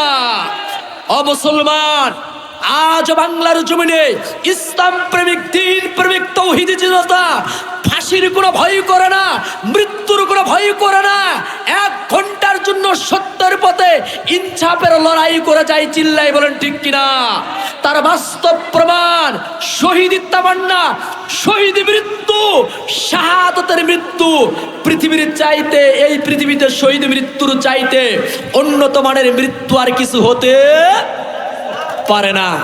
আল্লাহ তাআলা শহীদ মৃত্যুটা এত পরিমাণ, আল্লাহ রব্বুল আলামিনের শহীদ মৃত্যুটাকে এত পরিমাণ ভালোবাসে। আপনার একটা বাসার পোষা গরু বলেন, ছাগল বলেন, হাঁস বলেন, মুরগি বলেন, এমনিতে ও রোগাক্রান্ত হয়েছে একটা মুরগি, আর এই অসুস্থ মুরগিটা এমনিতেই মারা যাবে, এটা কি কেউ চায় নাকি? কি চায়? আমার ওই এলাকায় নওগাঁতে অসুস্থ মুরগি যদি একটু ওষুধের ট্রিটমেন্ট চালার পরেও যদি সমস্যা বেশি মনে হয়, প্রয়োজন পড়লে যেখানে শুয়ে থাকবে আমাদের মা চাষিরা, ওই কাছাকাছি একটু টোপা বলেন, ওখানে মুরগিটা বা হাঁসটা রেখে দেয়, আর সাইডে ধারালো একটা ছুরি, চাকু বলেন, অথবা হাঁসা বলেন রেখে দেয়। হঠাৎ একদিন আম্মাকে বললাম, ছোট্ট আর একটু ছিলাম, আম্মা জান কি ব্যাপার, মুরগি তো অসুস্থ হয়েছে, তারপরে আপনারা ভাই ধারালো অস্ত্র কেন কাছাকাছি রাখতেছেন? বা বুঝবেন না, যদি সমস্যা ধরপর শুরু করে ওই মুহূর্তে লাভ মারে ওইটা তোমার আব্বা ডাক দিয়ে করে জবাই করবো, এত বুদ্ধি। মাকে বললাম, মা এর কারণ কি? বলতেছে, বাবা বুঝবি না, অসুস্থ একটা মুরগি হাঁস মারা যাবে এমনিতে, এটা মেনে নিতে পারি না, অন্তত জবাই করলে তোমাদেরকে নিয়ে মিলেমিশে একটা সন্ধ্যা খাইতে পারবো। মাকে বললাম, মা এই যদি হয় আপনার সামান্যতম একটা হাঁস মুরগির প্রতি এই যদি হয় লক্ষ্য, আল্লাহ রব্বুল আলামিন আমাদেরকে সৃষ্টি করেছেন, রব সুন্দর করে সৃষ্টি করেছে, এমনিতেই বিছানায় বসে বসে শুয়ে শুয়ে ডায়াবেটিসের রোগী হয়ে মারা যাবে, এইটাও রব চায় না। রব তখন ওই মুহূর্তটা চায়, রব চাই আমার বান্দা তুমি জমিনে ইসলামের জন্য, দ্বীনের জন্য লড়াই করে তুমি জমিনে ছটফট করবে, তোমার বুকে তীর লাগবে, আঘাত করবে, প্রয়োজন পড়লে ফাঁসির মঞ্চে তুমি উঠবে। আর এই দৃশ্যটা দেখে আমি রব্বুল আলামিন আমার প্রতিও আমাকে অত্যন্ত বেশি বেশি আনন্দ হয়। বলে আল্লাহু আকবার, লিল্লাহি তাকবীর। এজন্যই তো দ্বীনের জন্য, কোরআনের জন্য, ইসলামের জন্য যারা শাহাদত বরণ করে তাদের চেহারাগুলি দেখলেই বোঝা যায় মারা গিয়েছে ঠিকই, কিন্তু তাদের চেহারা থেকে একটা নূর চমকাই, চিল্লাই বলেন ঠিক কিনা? রক্ত মাখা ফিনকি। এই তো গাইবান্ধার ঘটনা, কয়েকদিন আগে সাইফুল ভাই নামক একজন দিনী ভাইকে গলাটা কেটে হত্যা করা হলো। তার চেহারাটা দেখলে চোখে পানি আটকাতে পারি না। আমার দেশে নামধারী মুসলমান ওই ভাইদেরকে বলতে চাই যারা এই কাজটা ঘটালো, আমি তাদেরকে বলি, একটা মানুষকে যারা দুনিয়ার থেকে অন্যায়ভাবে বিদায় করে দিচ্ছ, লিখে রাখো একদিন তোমার সন্তানটাও এতিম হবে। এই কথা বলেন ঠিক কিনা? রাতের অন্ধকারে যার বাড়িতে তুমি আক্রমণ করেছো, লিখে রাখো তোমার বাড়িতেও একদিন আক্রমণ করবেই। আজ মন্ত্রী তুমি, আগামীকাল মন্ত্রিত্ব তোমার চলে যাবে। রিক্সাওয়ালাকে বলতে হবে চলো ভাই আমার বাসায় একটু আগায় দিয়ে আসেন, চিল্লাই বলেন ঠিক কিনা? তার বাস্তব প্রমাণ। কত মন্ত্রী দেখলাম, কত রাজা বাদশাহ বাংলার জমিনে দেখলাম, কত পাওয়ারফুল ছিল, মুখের বক্তব্যের কত পাওয়ার ছিল। আজকে হ্যান্ডকাপ লাগায়া কোর্ট কাছারি নিয়ে যায় এতিমের মতো, 80 বছরের বুড়া মানুষের মতো লড়বড়া, চিল্লাই বলেন ঠিক কিনা? কোথায় তোমার পাওয়ার, কোথায় তোমার ক্ষমতা? এজন্য এই জমিনে তাম্বির করে চলো না, নিজেকে সব সময় নিচু ছোট মনে করো, সম্মান দেওয়া শিখো। একদিন তোমার এই পাওয়ার থাকবে না, একদিন তোমার এই ক্ষমতা থাকবে না, সব কিছু তছনছ হয়ে যাবে। দুনিয়ায় কত কোটিপতি দেখলাম, একদিন বেন্নাপতিতে পরিণত হয়, আসে না? নাই, আছে। এজন্য বলছিলাম, বাস মুসলিম বিন আকিল কি করলেন? দাওয়াত চলতেছিল, ইয়াজিদ কি করলেন? খবর পাঠালেন, দেখেন তো কুফাবাসীদের যদি এই অবস্থা হয়, আসলে কুফায় কে প্রবেশ করেছে? কুফায় কে এসেছে? ওবাইদুল্লাহ বিন জিয়াদ, কুফার গভর্নর তখন আবার করা হলো। ওবাইদুল্লাহ বিন জিয়াদ খবর তল্লাশি করে দেখলেন যে কুফার মধ্যে হোসাইনের চাচাতো ভাই মুসলিম বিন আকিল প্রবেশ করেছে। মুসলিম বিন আকিলের নেতৃত্ব দিচ্ছে, একে গ্রহণ করতেছে হোসাইনকে ফলো করে। বাস কি করলেন? ইয়াজিদ বললেন তাহলে এই মুসলিম বিন আকিলকে আটক করো। কি করো? আটক করো, ধরে ফেলো। মুসলিম বিন আকিলকে ধরা হলো, তাকে কি করা হলো? হত্যা করা হলো, ফাঁসির মঞ্চে ওঠানো হলো, প্রকাশ্যে কল্লা দ্বিখণ্ডিত হয়ে গেল। মুসলিম বিন আকিল কিন্তু চিঠি পাঠাইছে কোথায়? মদিনায়। কার কাছে? নবীর নাতি হোসাইন রাদিয়াল্লাহু তাআলা আনহুর কাছে। চিঠির ভাষাটা কি ছিল, ভালো না? যে কুফার পরিবেশ কি খুবই ভালো, দেখছেন? মুসলিম বিন আকিলের চিঠি কিন্তু মদিনায় চলে গিয়েছে, কিন্তু ইয়াজিদের খবরে ওবাইদুল্লাহ বিন জিয়াদ মুসলিম বিন আকিলকে ধরেই শুধু ক্ষান্ত হলেন না, মুসলিম বিন আকিলকে হত্যা করে ফেললেন। মুসলিম বিন আকিলের হত্যার খবর কি হোসাইনকে শুনছে? বাস শুধু মুসলিম বিন আকিলকে হত্যা করেই ক্ষান্ত নয়। ও যুবকেরা, ও দিনাজপুরের মা বোনের, একটু দিলের কান্দে শুনুন। আজকের হয়তো এই আলোচনা কারো জীবনের শেষ আলোচনা হতে পারে, আজকের এই মাহফিল কারো জীবনের শেষ মাহফিল হতে পারে। আগামীকাল হয়তো ওই মসজিদের খাটলিটা কারো বাড়িতে লাগতে পারে, কি পারে না? ও যুবক, কত মানুষ এই মাহফিলে আসছিল গত বছর, তার আগের বছর, এমন অনেক মানুষ অন্ধকার কবরে চলে গিয়েছে। শুনলাম তো সভাপতি সাহেব আপনাদের পাশে বসে আছে, একমাত্র সন্তান, মা নিয়ত করেছিল যে আমি মারা যাব, আমার জানাজা হয়তো আমার সন্তান দিবে, কিন্তু হজ করার খাতিরে, রাসূলের রওজা জিয়ারত করার খাতিরে, থাকার খাতিরে হয়তো হুজুরের মা দুনিয়ার থেকে বিদায় হয়েছে, হয়তো মায়ের জানাজাটাও দেওয়ার সুযোগ হয় নাই। ও বন্ধু, একটু দিলের কান দিয়ে শুনুন, মুসলিম বিন আকিলকে হত্যা করেই শুধু ক্ষান্ত নয়, কি করলেন? মুসলিম বিন আকিলের হাতে হাত রেখে 18,000-এর মতো হোসাইন রাদিয়াল্লাহু তাআলা আনহুর কে গ্রহণ করে নিয়েছে। তাদেরকে ধরা হলো, যুবকদেরকে হত্যা করা হলো। তাদের টার্গেট, তাদের চিন্তা চেতনা, যদি এগুলো শেষ করে দিতে পারি তাহলে এজিদের কাছে তারা বায়াত নিবে এবং তারা গ্রহণ করবে। এক পর্যায়ে দেখা গেল তাদেরকে হত্যা করা হলো, যুবকদেরকে ছত্রভঙ্গ হয়ে গেল। অনেকেই দুর্বল ইমানের হালতের লোক আছে না নাই, যার পেরে উঠা যাবে না। আমাদেরকে মাঝে মধ্যে কিছু লোকজন বলে, হুজুর আপনারা ইসলামী আন্দোলন করেন, আপনারা দ্বীনের কথা বলেন, এত শক্ত কথা আপনারা বলেন, উমুক তুমুক, কখন জেল জুলুম কি হবে, এগুলো আপনাদের ভয় লাগে না? এরকমের কথা আপনাদেরকে অনেকে বলে কি বলে না? যে আপনারা কত সুন্দর আরাম আয়েশে আছেন, আপনাদের মানুষ আপেল বেদনা কিসমিস মোরগ পোলা দিয়ে দাওয়াত করে বিরিয়ানি পোলা খাওয়ায়, সকলে আপনাদেরকে ভালোবাসে। একটু এত শক্ত কথা না বলে একটু নরম নরম কথা বললেই তো হয়ে গেছে। আপনাদের এগুলো কেন বলা লাগবে? আপনাদের সম্মানের ঘাটতি নেই, আপনাদের চাকরি আছে, এগুলো কিন্তু আমাদেরকেও বলে যে আপনাদের তো কোনো সমস্যা নাই। আমি বলি না, ওরা বলে হুজুর এগুলো করেন না। আমি বলি কেন করবো না? বলতেছে এগুলো আমাদের উপরের চাপ। আমি বললাম উপরের কয় তলার চাপ? 3 তলা 5 তলা 4 তলার চাপ, এগুলো আমরা বলতেছি। আমরা তখন তাদেরকে সুন্দর জবাব দে, তোমরা যদি উপরের চাপে যদি এই কাজগুলো করো, আমরা বিল্ডিং এর উপর তার সবচাইতে বড় উপর আলার চাপে আমরা এই কাজগুলো করি। আল্লাহু আকবার। তোমার তো 5 তলার বিল্ডিং এর উপরের চাপে তুমি এইটা করতে পারো, 5 বছর 10 বছর 15 বছর 17 বছর পরে তোমার উপরের এই চাপে আর কাজে লাগে না। কিন্তু আমরা সেই আসমানের মালিক, জামিনের মালিক, গোটাল কুল কায়নাতের স্রষ্টা, ওই রবের চাপে আমরা এগুলো করি। এজন্য আমরা জেল জুলুমের ভয় পাই না। এই তো ছোট্ট মানুষ, আরো কয়েক বছর আগে আমাকেও তো কারাগারে নিয়েছিল, জেলে গিয়েছিলাম। জেলে যাওয়ার পরে দেখলাম সেখানে আরো শিখতে পারলাম।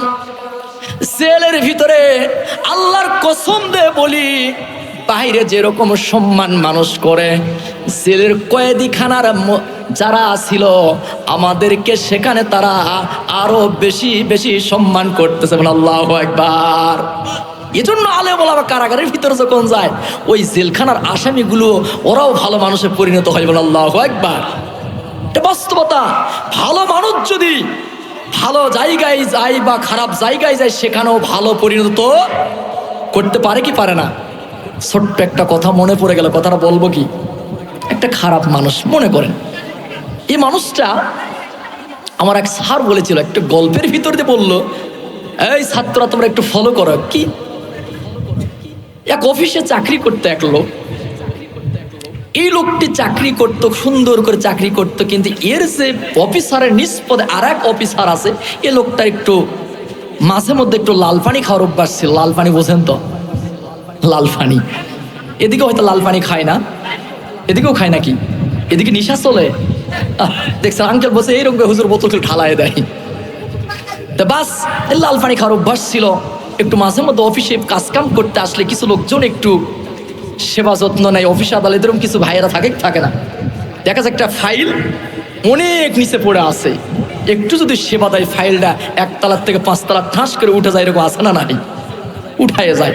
এরকম যাকে বলা হয় বাংলা ভাষায় মোটামুটি ঘুষ, কি ঘুষ, এরকম আর অভ্যাস ছিল। কিন্তু অফিসার তার উপর অ্যাঙ্কেল ওই লোকটা একটু ভালো ছিল। ভিতরে কৌতূহল জাগলো, আরে আমি চাকরি করি, ওর সে বড় পদে, এত বড় এই দিনাজপুর শহরে বিল্ডিং বাড়ি গাড়ি করতে পারি নাই, কিন্তু আমার সাথে নিজ পদে চাকরি করে। ওর স্ত্রী বলে, কি আর আপনি চাকরি করেন? আপনি বলে মুখ অফিসের বড় বস, আপনার নিজ পদে চাকরি করে উনি আবার একটা ফ্ল্যাট কমপ্লিট করলো, আবার দিনাজপুর শহরে ওই পুলের হাটে ওই বাজারে একটা জমি কিনলো। আপনি কি করেন? ওনার বইয়ের যে বিলাসিতা হামতাম, এরকম করে বলতেছে। হঠাৎ একদিন ভাবলো যারে এত পরিমাণ সে ঘুষ খায়, এক পর্যায়ে তাকে বলল যে তোমাকে আর এই অফিসে থাকার প্রয়োজন নাই, তোমার একটু ট্রান্সফারের ব্যবস্থা, এই তো ঘুষ খাওয়ার অভ্যাস।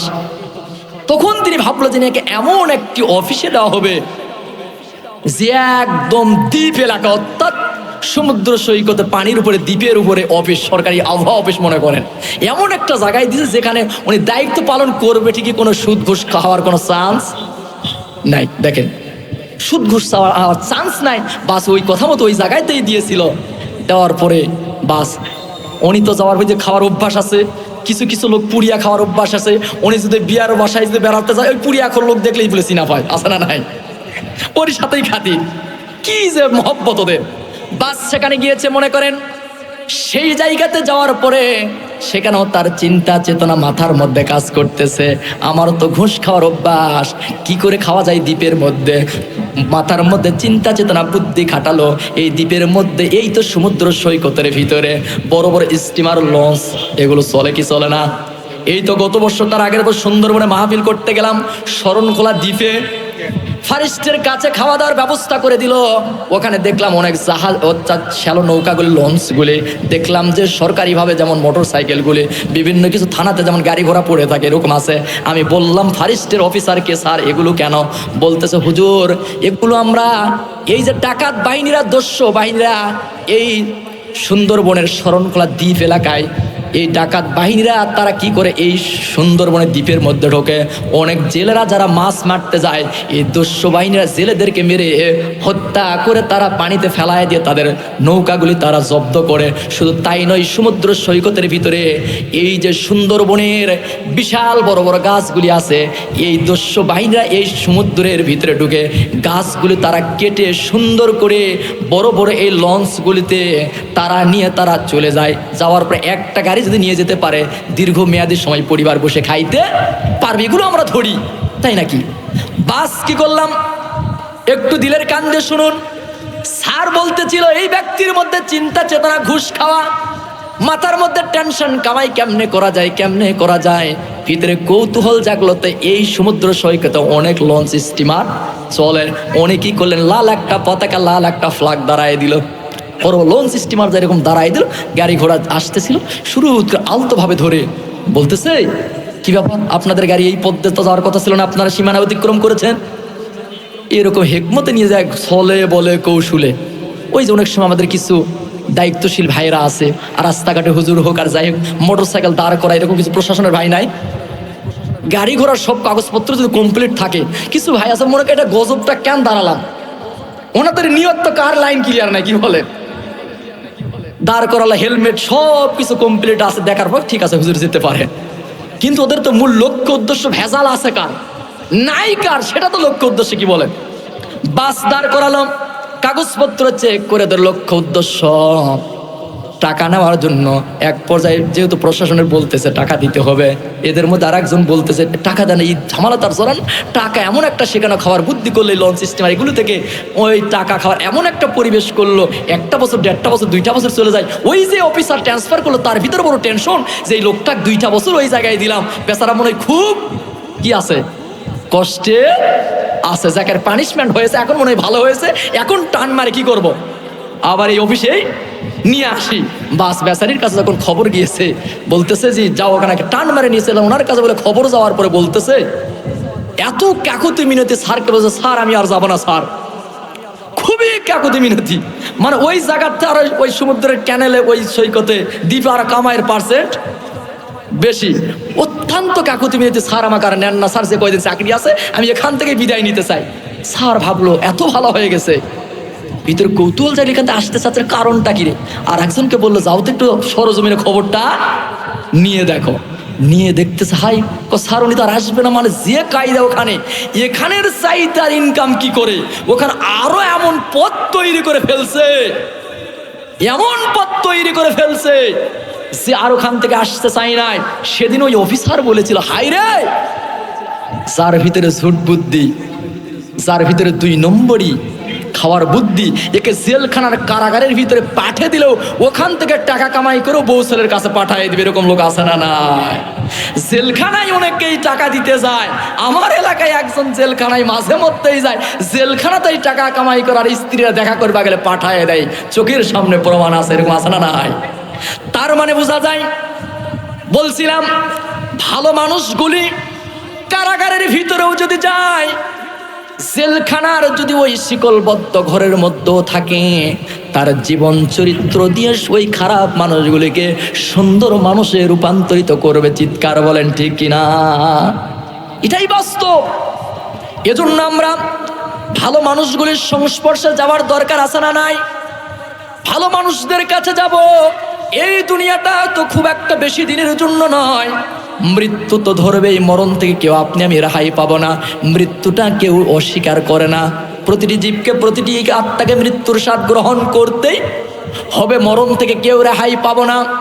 যুবকদেরকে বলি, ও যুবকেরা, তোমরা যে দৌড়াদৌড়ি ছুটাছুটি করতেছ, যুবকদের স্বপ্ন, কত বড় স্বপ্ন নিয়ে ভাবতেছ যুবক, আমি এইটা করব ওইটা করব, কিন্তু যুবক মসজিদের দরজাটা খোলা আছে, এখনো নামাজে যেতে পারো নাই। আজকের এখান থেকে একটা যুবক যদি 5 ওয়াক্ত নামাজি হতে পারে, তাহলে বলুন তো 5 ওয়াক্ত যদি নামাজি হতে পারে, ওই যুবকটার চরিত্র ভালো করে দিবেন কে? নিশ্চয়ই নামাজ অশ্লীল বেহাপনা কাজ থেকে অবশ্যই দূরে সরিয়ে রাখবে। এজন্য মা বোনদেরকে বলবো, মা বোনেরা একটু দিলের কান দিয়ে শুনুন। আজকে তো মা বোনেরা মোবাইলের আসক্ত হয়েছে। ছোট্ট একটা ছেলে মেয়ে পড়ালেখায় মন বসে না, খাবার খাইতে চাই না, মোবাইলটা তার হাতে উঠাই দিয়েছে, এরকম আছে না নাই?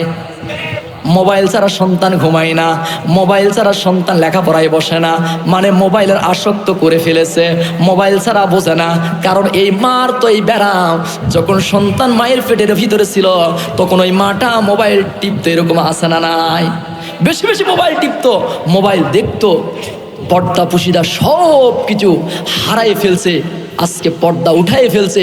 আজকের পর্দা দেখলাম মানুষের জানালার পর্দা হয়েছে, টিভির পর্দা করেছে, মোটর সাইকেলের পর্দা, কিন্তু নিজের পর্দা নাই।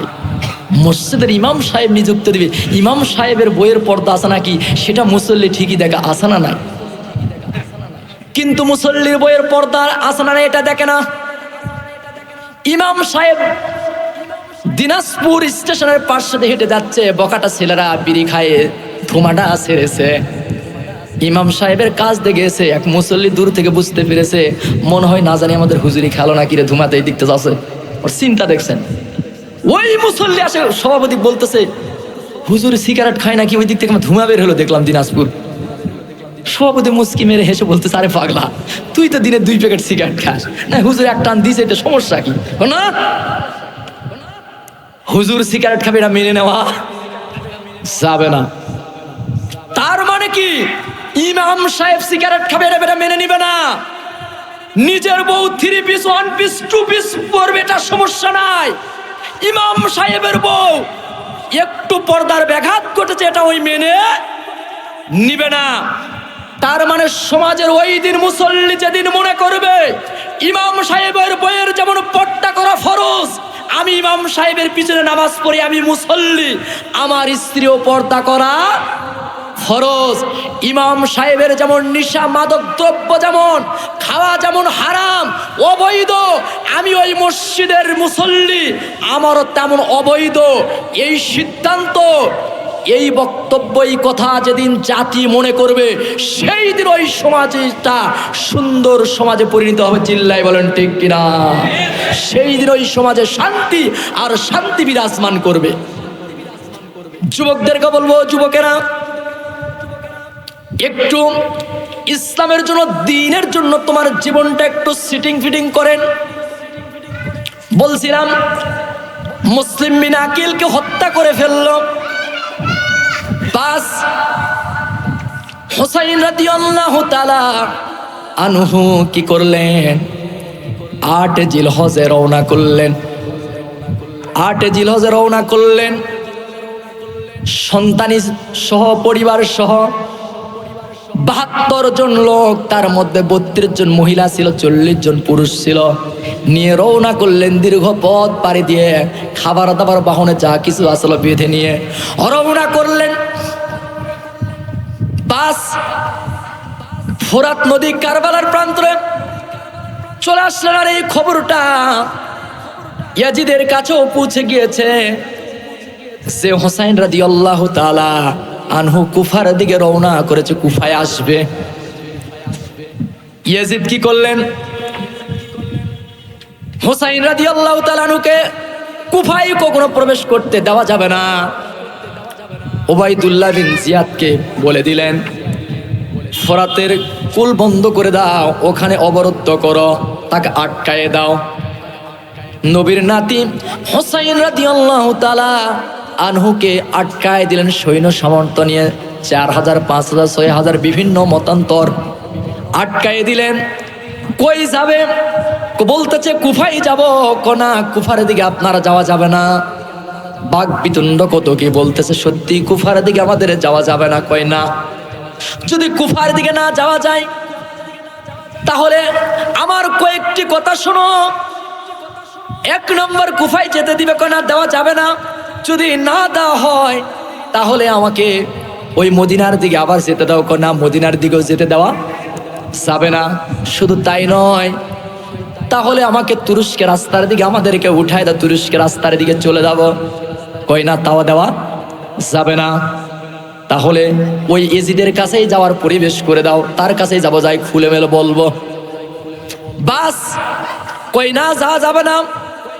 বাক বিতণ্ড তাদেরকে সেখানেই তাবু গাড়ার পরিবেশ, সেখানেই তাবু গেড়েছিল। সৈন্য সামন্ত তো তাদের অসংখ্য, সেখানে অসংখ্য তাদের হাজার হাজার সৈন্য মোতায়েন করার, সেখানে হাতে গোনা 72 জন মানুষ, তার মধ্যে হাতে গোনা 40 জন পুরুষ। বলুন তো, হাজার হাজার সৈন্যর কাছে এই মোকাবেলা করা কি সম্ভব? শেষ। কিন্তু তাদের কলিজাটা, পুরা বডিটা ঈমান দেখিয়েছিল, পরিপূর্ণ ছিল। কি করলেন? বাস এক পর্যায়ে লড়াই মোকাবিলা করতে করতে শাহাদত বরণ করে ফেললেন। পুরুষগুলি তাবুর দিকে চলে গেলেন। যাওয়ার পরে ছোট্ট কোলের সন্তানটা, শিশু আসগর, স্ত্রীকে বলতেছে, হোসাইন রাদিয়াল্লাহু তাআলা আনহু গো স্ত্রী, আমার তো সঙ্গী সাথী শাহাদত বরণ করে ফেললো। ওগো স্ত্রী, কত বছর ধরে তোমার সঙ্গে ঘর সংসার করলাম, হয়তো তোমার হক তেমন খুব একটা আদায় করতে পারি নাই, আমারে মাফ করে দিও। কি হবে জানি না। স্ত্রী বলতেছেন, ওগো স্বামী, আমাদের খাবার সব কিছু তো ফুরায় গিয়েছে, লম্বা টাইম। এই সময়ের মধ্যে আমাদের খাবারগুলো তো সব ফুরিয়ে গিয়েছে। সন্তান তো পানির তৃষ্ণার্ত, ছটফট করতে চাই যে কোলের শিশু সন্তান আসগর, আমার স্তনের দুধগুলো শুকিয়ে গিয়েছে, পানি পানি বলে চিৎকার করতেছে। আমার এই ছোট্ট সন্তানকেও স্বামী 1 পেয়ালা, 1 গ্লাস অথবা 1 চামচ একটু পানি পান করার ব্যবস্থা করে দাও। বাস তিনি কি করলেন? ছোট্ট সন্তানটি পানির জন্য ছটফট করতেছে, নিয়ে যায় ওই কি করলেন, ওই ইয়াজিদের বাহিনীদের কাছে, উবাইদুল্লাহ বিন জিয়াদের কাছে। ওদেরকে বললেন, একটু আমার নসিহতটা একটু আর্যটা তোমরা শোনো। আমার এই কলিজার টুকরা সন্তান 1 মুষ্টি পানি, 1 পেয়ালা, 1 চামচ পানি দাও, এই পানিটুকু তাকে গ্রহণ করাবো। বললেন, আমি নবীর নাতি হোসাইন, এরকম করে বললেন। তারা বললেন, কিসের নবীর নাতি হোসাইন, এগুলো আমরা কিছু চিনি না। বড় কষ্টের কথা হৃদয় বিদারক। শুধু তাই নয়, হোসাইন রাদিয়াল্লাহু তাআলা কি করলেন, ছোট্ট সন্তানটিকে উঁচু করে ধরে বললেন, এই সন্তানটা পানির জন্য ছটফট করতেছে, 1 চামচ অথবা 1 গ্লাস পানি আমার এই সন্তানটাকে দাও। এরকম করে উঁচু করে দেখালেন।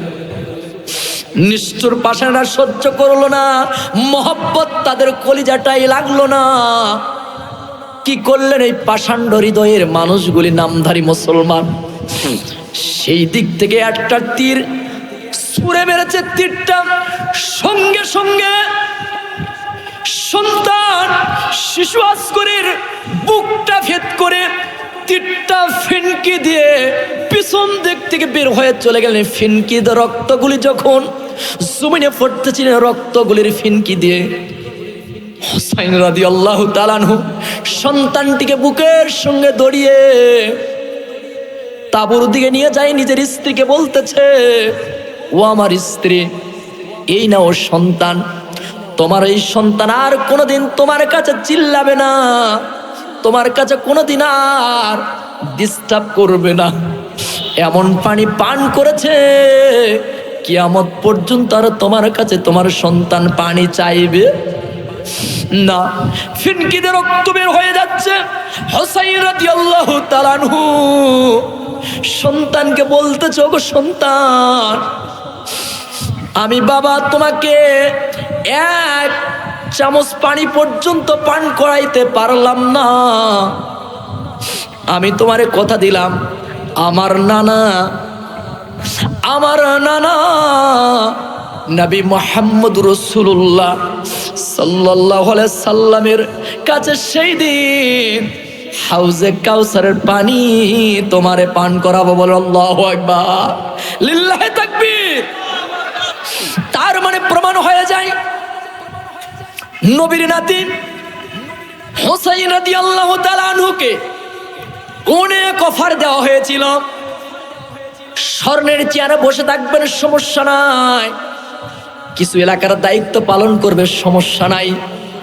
কিন্তু নবীর নাতি হুসাইন রাদিয়াল্লাহু তাআলা আনহু ইয়াজিদকে এই জন্য মেনে নিতে পারে নাই যে একজন নিশাখোর, একজন নামাজ ছেড়ে দেওয়া তরুককারী, এমন ব্যক্তিকে, লম্পট ব্যক্তিকে যদি আমি নবীর নাতি হুসাইন রাদিয়াল্লাহু তাআলা আনহু ওই ক্ষমতার মসনদে যদি সমর্থ দিয়ে যায়, তাহলে এটা একটা ইতিহাস হয়ে থাকবে, এটা একটা দলিল হয়ে থাকবে।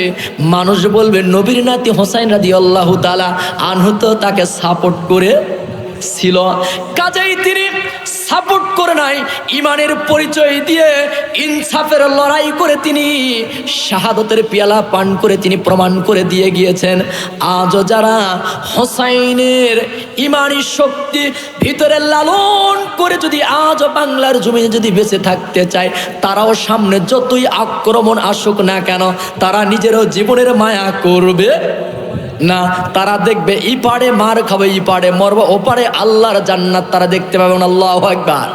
এজন্য আমরা চাই সেই কারবালার শিক্ষা থেকে আজকে আমাদের সমাজে 10 মুহররম, ইয়াউমুল আশুরা, এই দিনগুলি আসলে সমাজের কিছু কাল্পনিক কিছু ঘটনাগুলো ঘটেই যায়। কি ঘটনা? অনেকেই বলেন এই 10 মুহররম, এ মাসে বিয়ে শাদী দেওয়া যাবে না, বিভিন্ন কিছু।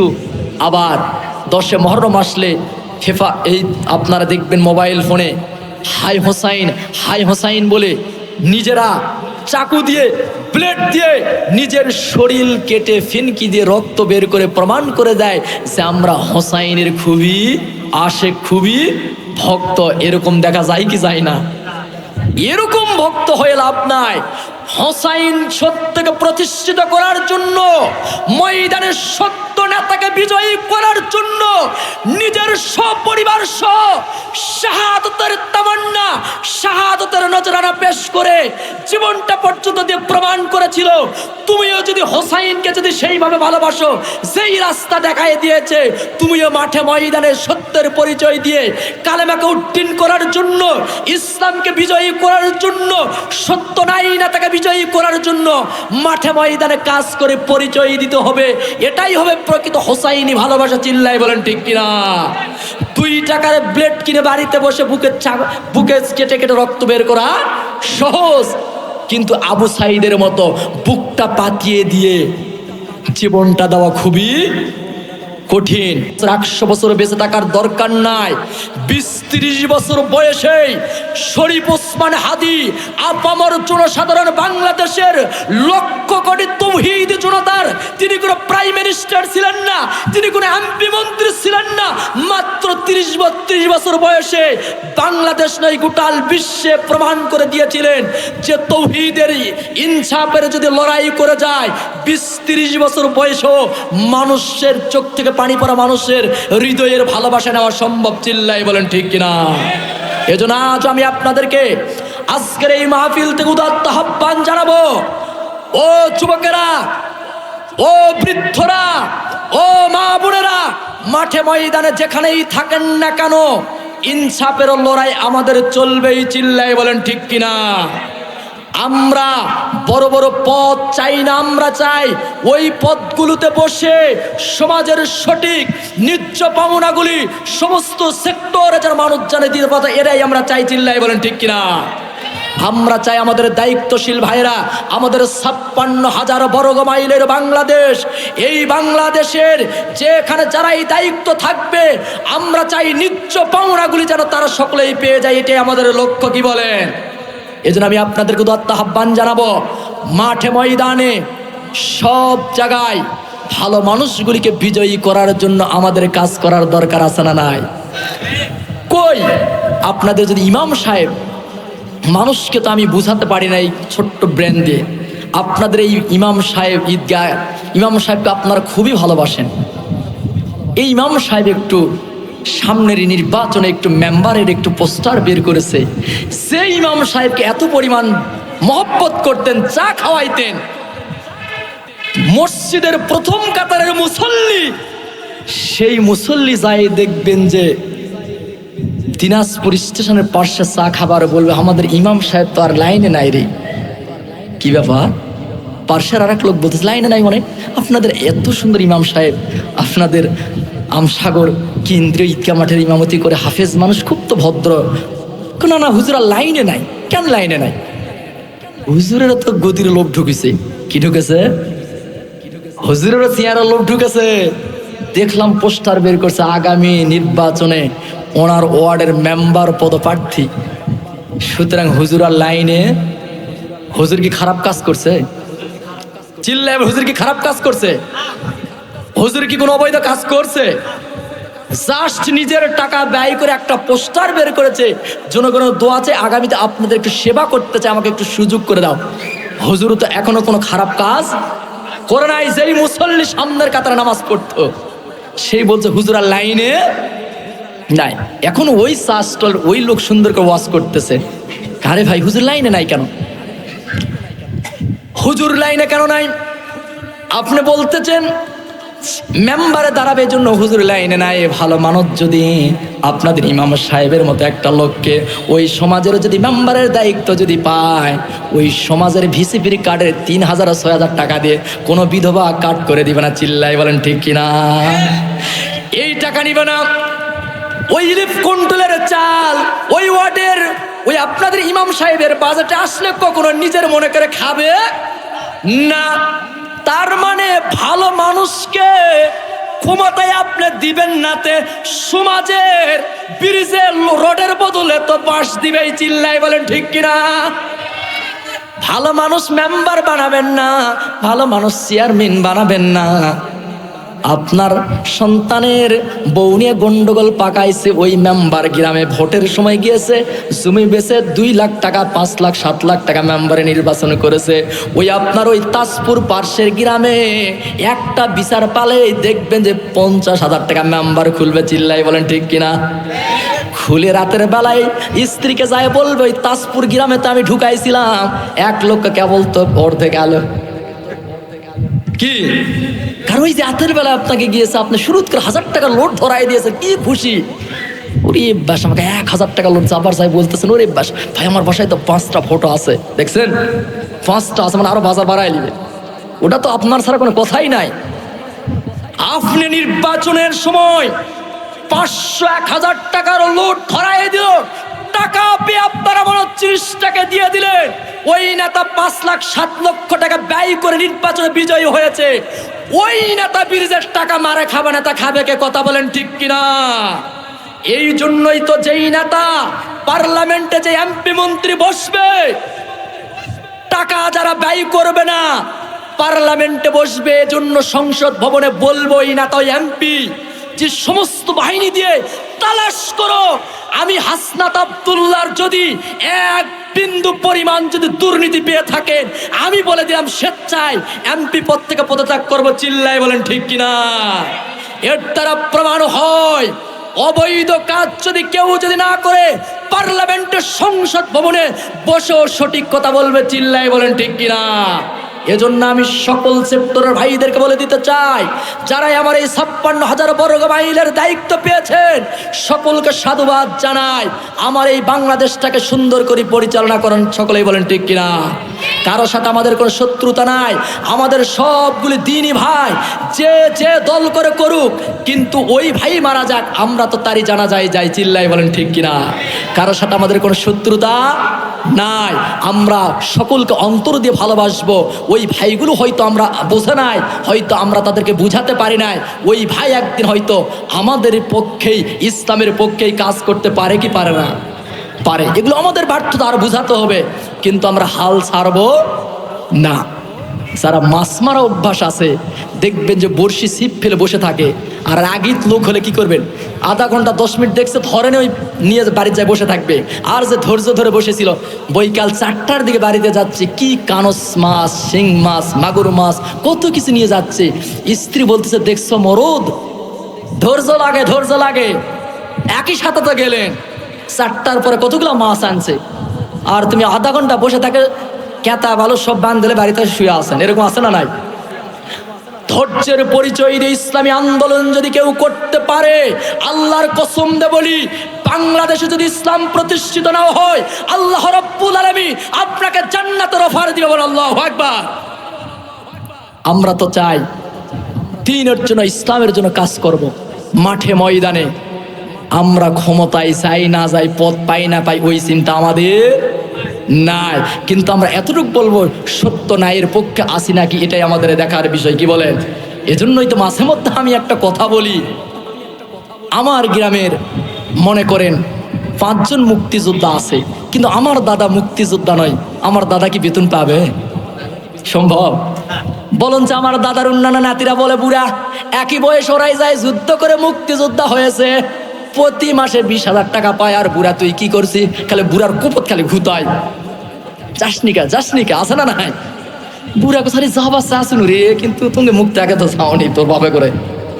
যদি যেতে পারতো তাহলে কাজে লাগতো, মানে বেতন লাগে যেত।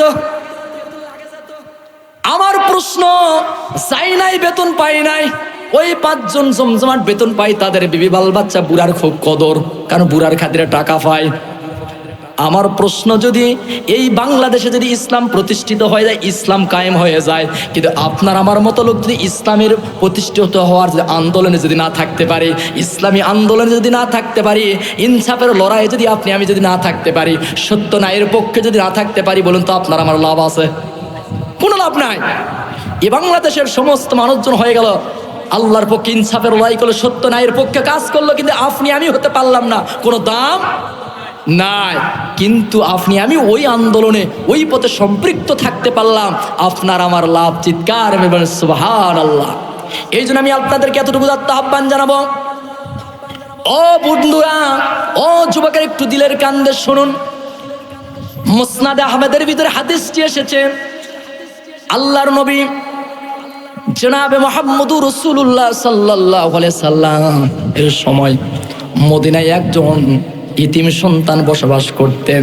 তার নাম ছিল, মদিনায় একজন ইতিম সন্তান বসবাস করতেন। এই সন্তানটির একটা খেজুরের বাগান ছিল। ইতিম সন্তানটি চিন্তা চেতনা করলো, যেহেতু আমি একজন ইতিম সন্তান, আমার যেহেতু একটা খেজুরের বাগান আছে, এই বাগানটার একটা প্রাচীর দেওয়ার নিয়ত করলো, যাতে করে প্রতিবেশী আর একজনের খেজুরের একটা বাগান আছে, এর সাথে যেন ঝগড়া বিবাদ না হয়। নিয়ত ভালো না খারাপ? এতিম সন্তানটি নিয়ত করলো যে আমার এই বাগানের গোড় ঘেঁষে আর এক চাষার একটা বাগান আছে, এই বাগানের সঙ্গে যেন ঝগড়াঝাটি না বলে, একটু প্রাচীর দেওয়ার নিয়ত করলেন। বাস, নিয়ত অনুযায়ী প্রাচীরও দেওয়া শুরু করলো। কিন্তু প্রতিবেশীর ওই আবুল উবাবা নামক একজন ব্যক্তির একটা খেজুরের গাছ সীমানা বরাবর এতিম সন্তানটির বাগানের দিকে ঢুকে গিয়েছে, তার সীমানায় প্রবেশ করেছে। এখন বলুন তো, ওই আবুল বাবার ওই প্রতিবেশী চাচার খেজুরের গাছটা এই সীমানার ভিতরে প্রবেশ করেছে। এমন মুহূর্তে কি আর প্রাচীরটাকে সোজা করে দেওয়া যাবে? দেখাই দেয় না? কি করলেন?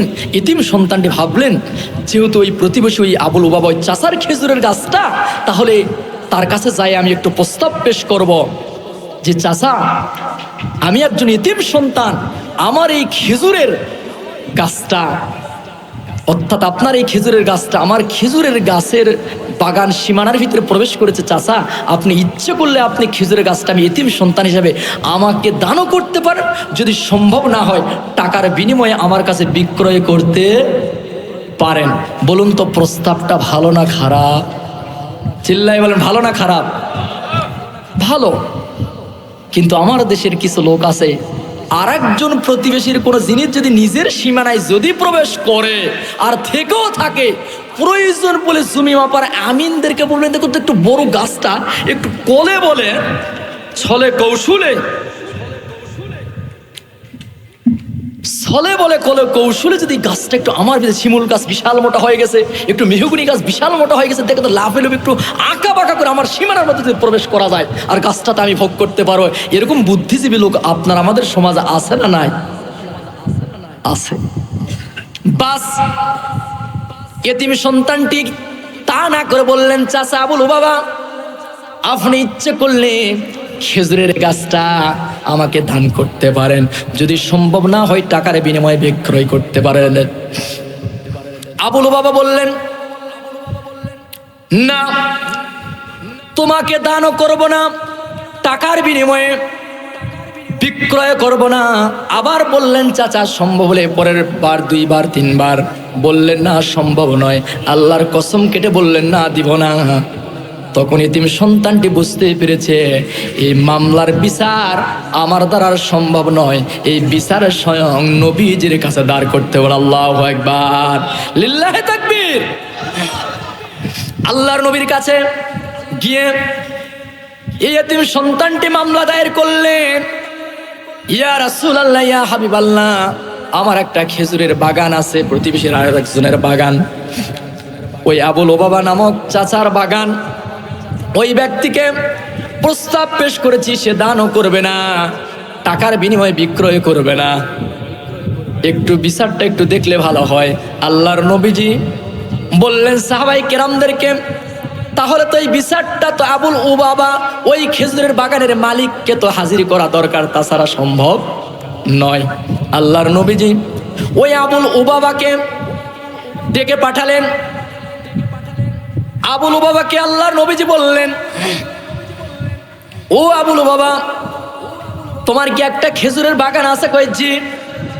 তোমার একটা খেজুরের গাছ পাকা হয়ে এতিম সন্তানটির সীমানার দিকে চলে গিয়েছে, তুমি ইচ্ছে করলে এতিম সন্তানটিকে তোমার খেজুরের গাছটা দান করতে পারো, যদি সম্ভব না হয় টাকার বিনিময়ে বিক্রয় করতে পারো। আবুল বাবা বলতেছে, হুজুর, নবীজি দানও করবো না, টাকার বিনিময়ে বিক্রয় করবো না। আল্লাহর নবীজি আবার বললেন, পুনরায় তাই বললেন, দানও করবো না, বিক্রয় করবো না। নবীজি বললেন, ও আবুল বাবা, শুধু তাই নয়, তোমার একটা খেজুর গাছ এতিম সন্তানটিকে যদি দান করো, না হয় যদি টাকার বিনিময়েও যদি বিক্রয় করো, আমি রাসূল তোমাকে কথা দিলাম, আল্লাহ রব্বুল আলামিন জান্নাতের ভিতরে তোমার জন্য একটা খেজুরের গাছ বরাদ্দ করে দিবে। বলেন সুবহানাল্লাহ, সুবহানাল্লাহ। এই কথা বলার পরে আবুল বাবা বলতেছে, জান্নাতের ভিতরে আমার এই খেজুরের গাছের কোনো দরকার নাই, দেওয়া যাবে না। বাস সাহাবায়ে কেরামেরা গায়ের লোমগুলি খাড়া হয়ে গেল, আশ্চর্য হয়ে গেল, এত সুন্দর অফার, এত সুন্দর অফার, তারপরে গ্রহণ করলেন না। লাব্বাইক ইয়া রাসূলুল্লাহ। উম্মে দাহদা রাদিয়াল্লাহু তাআলা আনহু নামক সাহাবীও সেখানে ছিলেন। আল্লাহু আকবার। উম্মে দাহদা আল্লাহর নবীকে বলতেছেন, ইয়া রাসূলুল্লাহ, ইয়া হাবিবাল্লাহ, নবীজি আমি একটু কথা বলতে চাই। নবীজি বললেন, ও উম্মে দাহদা, তুমি কি বলতে চাও? উম্মে দাহাদা বলতেছি, ইয়া রাসূলুল্লাহ, ইয়া হাবিবাল্লাহ, আমি উম্মে দাহাদা বলতেছি, ওই আবু লুবাবার ওই খেজুর গাছটা যদি টাকার বিনিময়ে হোক, যে কোনো বিনিময়ে যদি ক্রয় করে যদি আমি উম্মে দাহাদা যদি ওই ইতিম সন্তানটিকে যদি দান করতে পারি, আমি আবু আহাদা আমার জন্য কি, উম্মে দাহাদা আমার জন্য কি ওই জান্নাতের ভিতরে খেজুরের গাছটা কি বরাদ্দ হবে? বল আল্লাহু আকবার। আল্লাহর নবী বললেন, ও উম্মে দাহাদা, হ্যাঁ তোমার জন্য অনুরূপ ওই জান্নাতের ভিতরে খেজুরের গাছ বরাদ্দ থাকবে। বল আল্লাহু আকবার। এখন দেখুন, উম্মে দাহাদা আবু লুবাবাকে বলতেছে, ও আবু লুবাবা, এখন তোমার সাথে আমার একটু কথোপকথন হবে। আবু লুবাবা তুমি শুনে নাও, এই মদিনায় আমি উম্মে দাহাদা, আমার একটা খেজুরের বাগান আছে, তুমি কি জানো? আবু লুবাবা বলতেছে, তোমার ঐতিহাসিক খেজুরের বাগান, এত বড় বাগান, কে না জানে, কে না চিনে? আপনাদের আমসা আগরে এই যে দিঘি, এটা কি জনগণ জানে না, চেনে না? আপনারা তো ঢাকার বেড়াতে গেলে তো পরিচয় দিবেন, ভাই আপনার বাসা করে ওই দিনাজপুর ওই আমসাগরের পাশে। ওর ভাব দেখে কে চাচার আছে না নাই? কি সুন্দর চাচার বাড়ি, এখান তো 10 কিলো দূরত। কি বলেন? কি চাচার মশান, মানে চাচার মানে নিজের যেভাবে পরিচয় দিয়েছে, এরকম হয় না? কোন পাশে আমাদের বাসা। উম্মে দাহাদা ওই আবু লুবাবাকে বলতেছো, আবু লুবাবা আমার ওই খেজুরের বাগান সম্পর্কে তুমি জানো? আবু লুবাবা বলছে, তোমার এত ঐতিহাসিক প্রসিদ্ধ একটা খেজুরের বাগান, ওই বাগান না কে জানে? শুধু তাই নয়, উম্মে দাহাদা বলছেন, ওই আমার ওই বাগানের ভিতরে 1 নয় 2 নয় 600 বিশিষ্ট খেজুরের গাছ আছে। কয়টা? 600 বিশিষ্ট খেজুরের গাছ আছে। কই তুমি জানো? কই তাও জানি। তারপরে ওই আমার 600 বিশিষ্ট খেজুরের গাছে এত সুস্বাদু খেজুর ধরে, জানো? কই তাও জানি। বাস শুধু তাই নয়, ওই খেজুরের বাগানের ভিতরে আমার সুন্দর একটা বাড়ি আছে, তুমি জানো? কই তাও জানি। শুধু তাই নয়, মক্কা মদিনায় পানির বিপদ সংকেত, খুবই বড় বিপদ, ওই আমার ওই বাগানের ভিতরে সুন্দর একটা কূপ খনন করা আছে। ও আবু লুবাবা, তুমি কি ওই কূপ সম্পর্কে জানে? কয় তাও জানি। বাস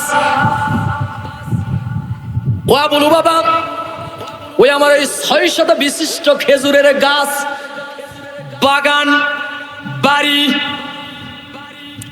সবগুলি তোমার ওই একটা খেজুর গাছের বিনিময়ে, ওগুলি সব দিয়ে তোমার একটা এই খেজুর গাছ আমি ক্রয় করতে চাই। ও আবু লুবাবা, তুমি কি তোমার এই খেজুর গাছটা কি আমাকে দিবে?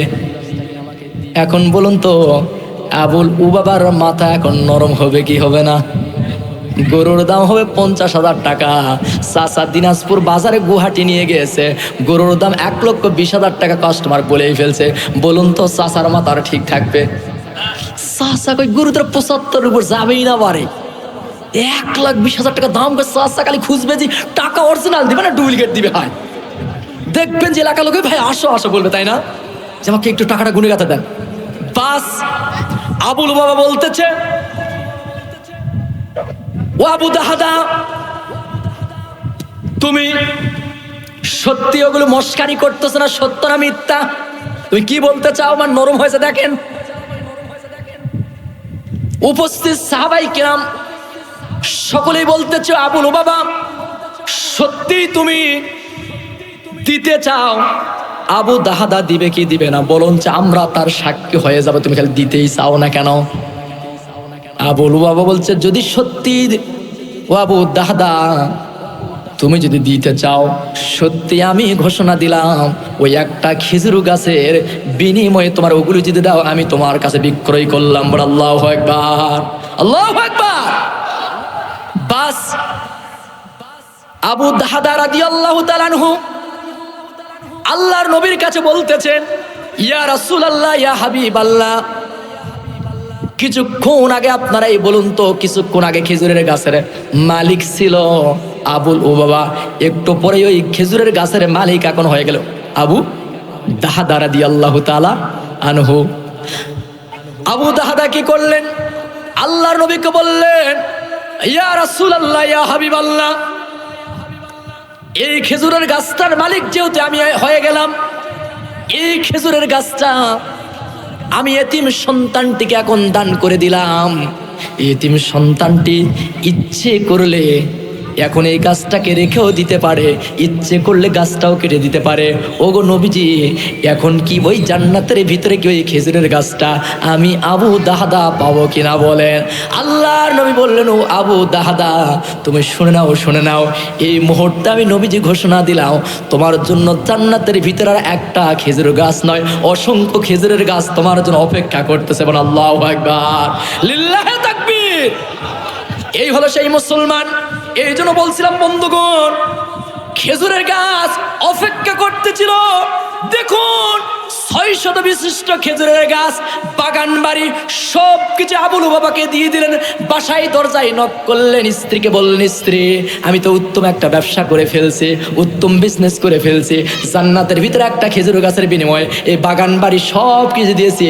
স্ত্রী আল্লাহওয়ালা হলে যা হয়, স্ত্রী বলছেন, স্বামী তুমি তো উন্নত মানের বিজনেস করেছো, উন্নত মানের তো ব্যবসা করেছো, এই দুনিয়ার এই বাগান বাড়ি খেজুর গাছের চাইতে ওই জান্নাতের ভিতরে একটা খেজুর গাছই আমাদের কাছে বেশি গ্রহণযোগ্য। আল্লাহু আকবার। দেখুন কত স্ত্রী। এখন আমাদের দেশে সমাজে এমন কিছু মহিলা আছে, স্বামী যদি মসজিদে মাদ্রাসায় কোনো ওয়াজ মাহফিলে যদি 2 মণ ধান দিতে চায় আসে, দেখবেন যে স্ত্রী একবার সেনাটারের মতো স্বামীকে দেখবেন 2-4-10 দিন মনে হয় 3 বেলা সময় মতো ভাত দিবে না। এরকম আছে না নাই? আবার এমন স্ত্রী আছে, স্বামী যদি দেয় 2 মণ ধান, স্ত্রী যায় দেখবেন যে ওর সাথে আর 1 মণ বাড়াই দেবো, এই তোর চাচাক জান কোস না, মুই কিন্তু মোর নিয়ে 1 মণ দিলাম। এরকম আছে না নাই? আল্লাহ তাআলা সকলকে কবুল আর মঞ্জুর করুক, আমিন। সেজন্য আল্লাহ সুবহানাহু ওয়া তাআলা বলছিলাম, প্রত্যেক যুগে যুগে নবী এবং রাসূল পয়গম্বর প্রেরণ করেছেন আনি ইবুদুল্লাহ ওয়াস্তারিবুত তাগুত, অর্থাৎ তাগুত শয়তানি শক্তির ধারে কাছে না যেতে, আল্লাহর একমাত্র ইবাদত দাসত্ব প্রভুত্ব করার জন্য একটাই তাদের দাওয়াত ছিল, এক রবের। আমাদের লক্ষ্য উদ্দেশ্য হবে আল্লাহর জমিনে আল্লাহর দ্বীন কায়েমের জন্যই কাজ করব। কথা বলবো, চিল্লাই বলেন ঠিক কিনা? এজন্য আমি আপনাদেরকে উদাত্ত আহ্বান জানাবো, আজকের এই ক্ষুদ্র পরিসরে যে কথাগুলি আপনারা আমার এই ভাঙ্গাচুরা কণ্ঠে যে আপনারা শুনছিলেন, এখান থেকে একটা সিদ্ধান্ত নিব, মা বোনদেরকে বলো, মা বোনেরা, পর্দার সহিত আপনারা থাকবেন। 4টি কাজ যদি আপনারা করতে পারেন, আল্লাহ সুবহানাহু ওয়া তাআলা জান্নাতের মেহমান আপনাদেরকে করে দিবে। কথা বলেন ঠিক কিনা? অর্থাৎ আপনারা 5 ওয়াক্ত রমজানে রোজা থাকবেন, 5 ওয়াক্ত নামাজ পড়বেন, নিজের চরিত্র সতীত্বর হেফাজত করবেন, স্বামীর ইতাত স্বামীর খেদমত করবেন।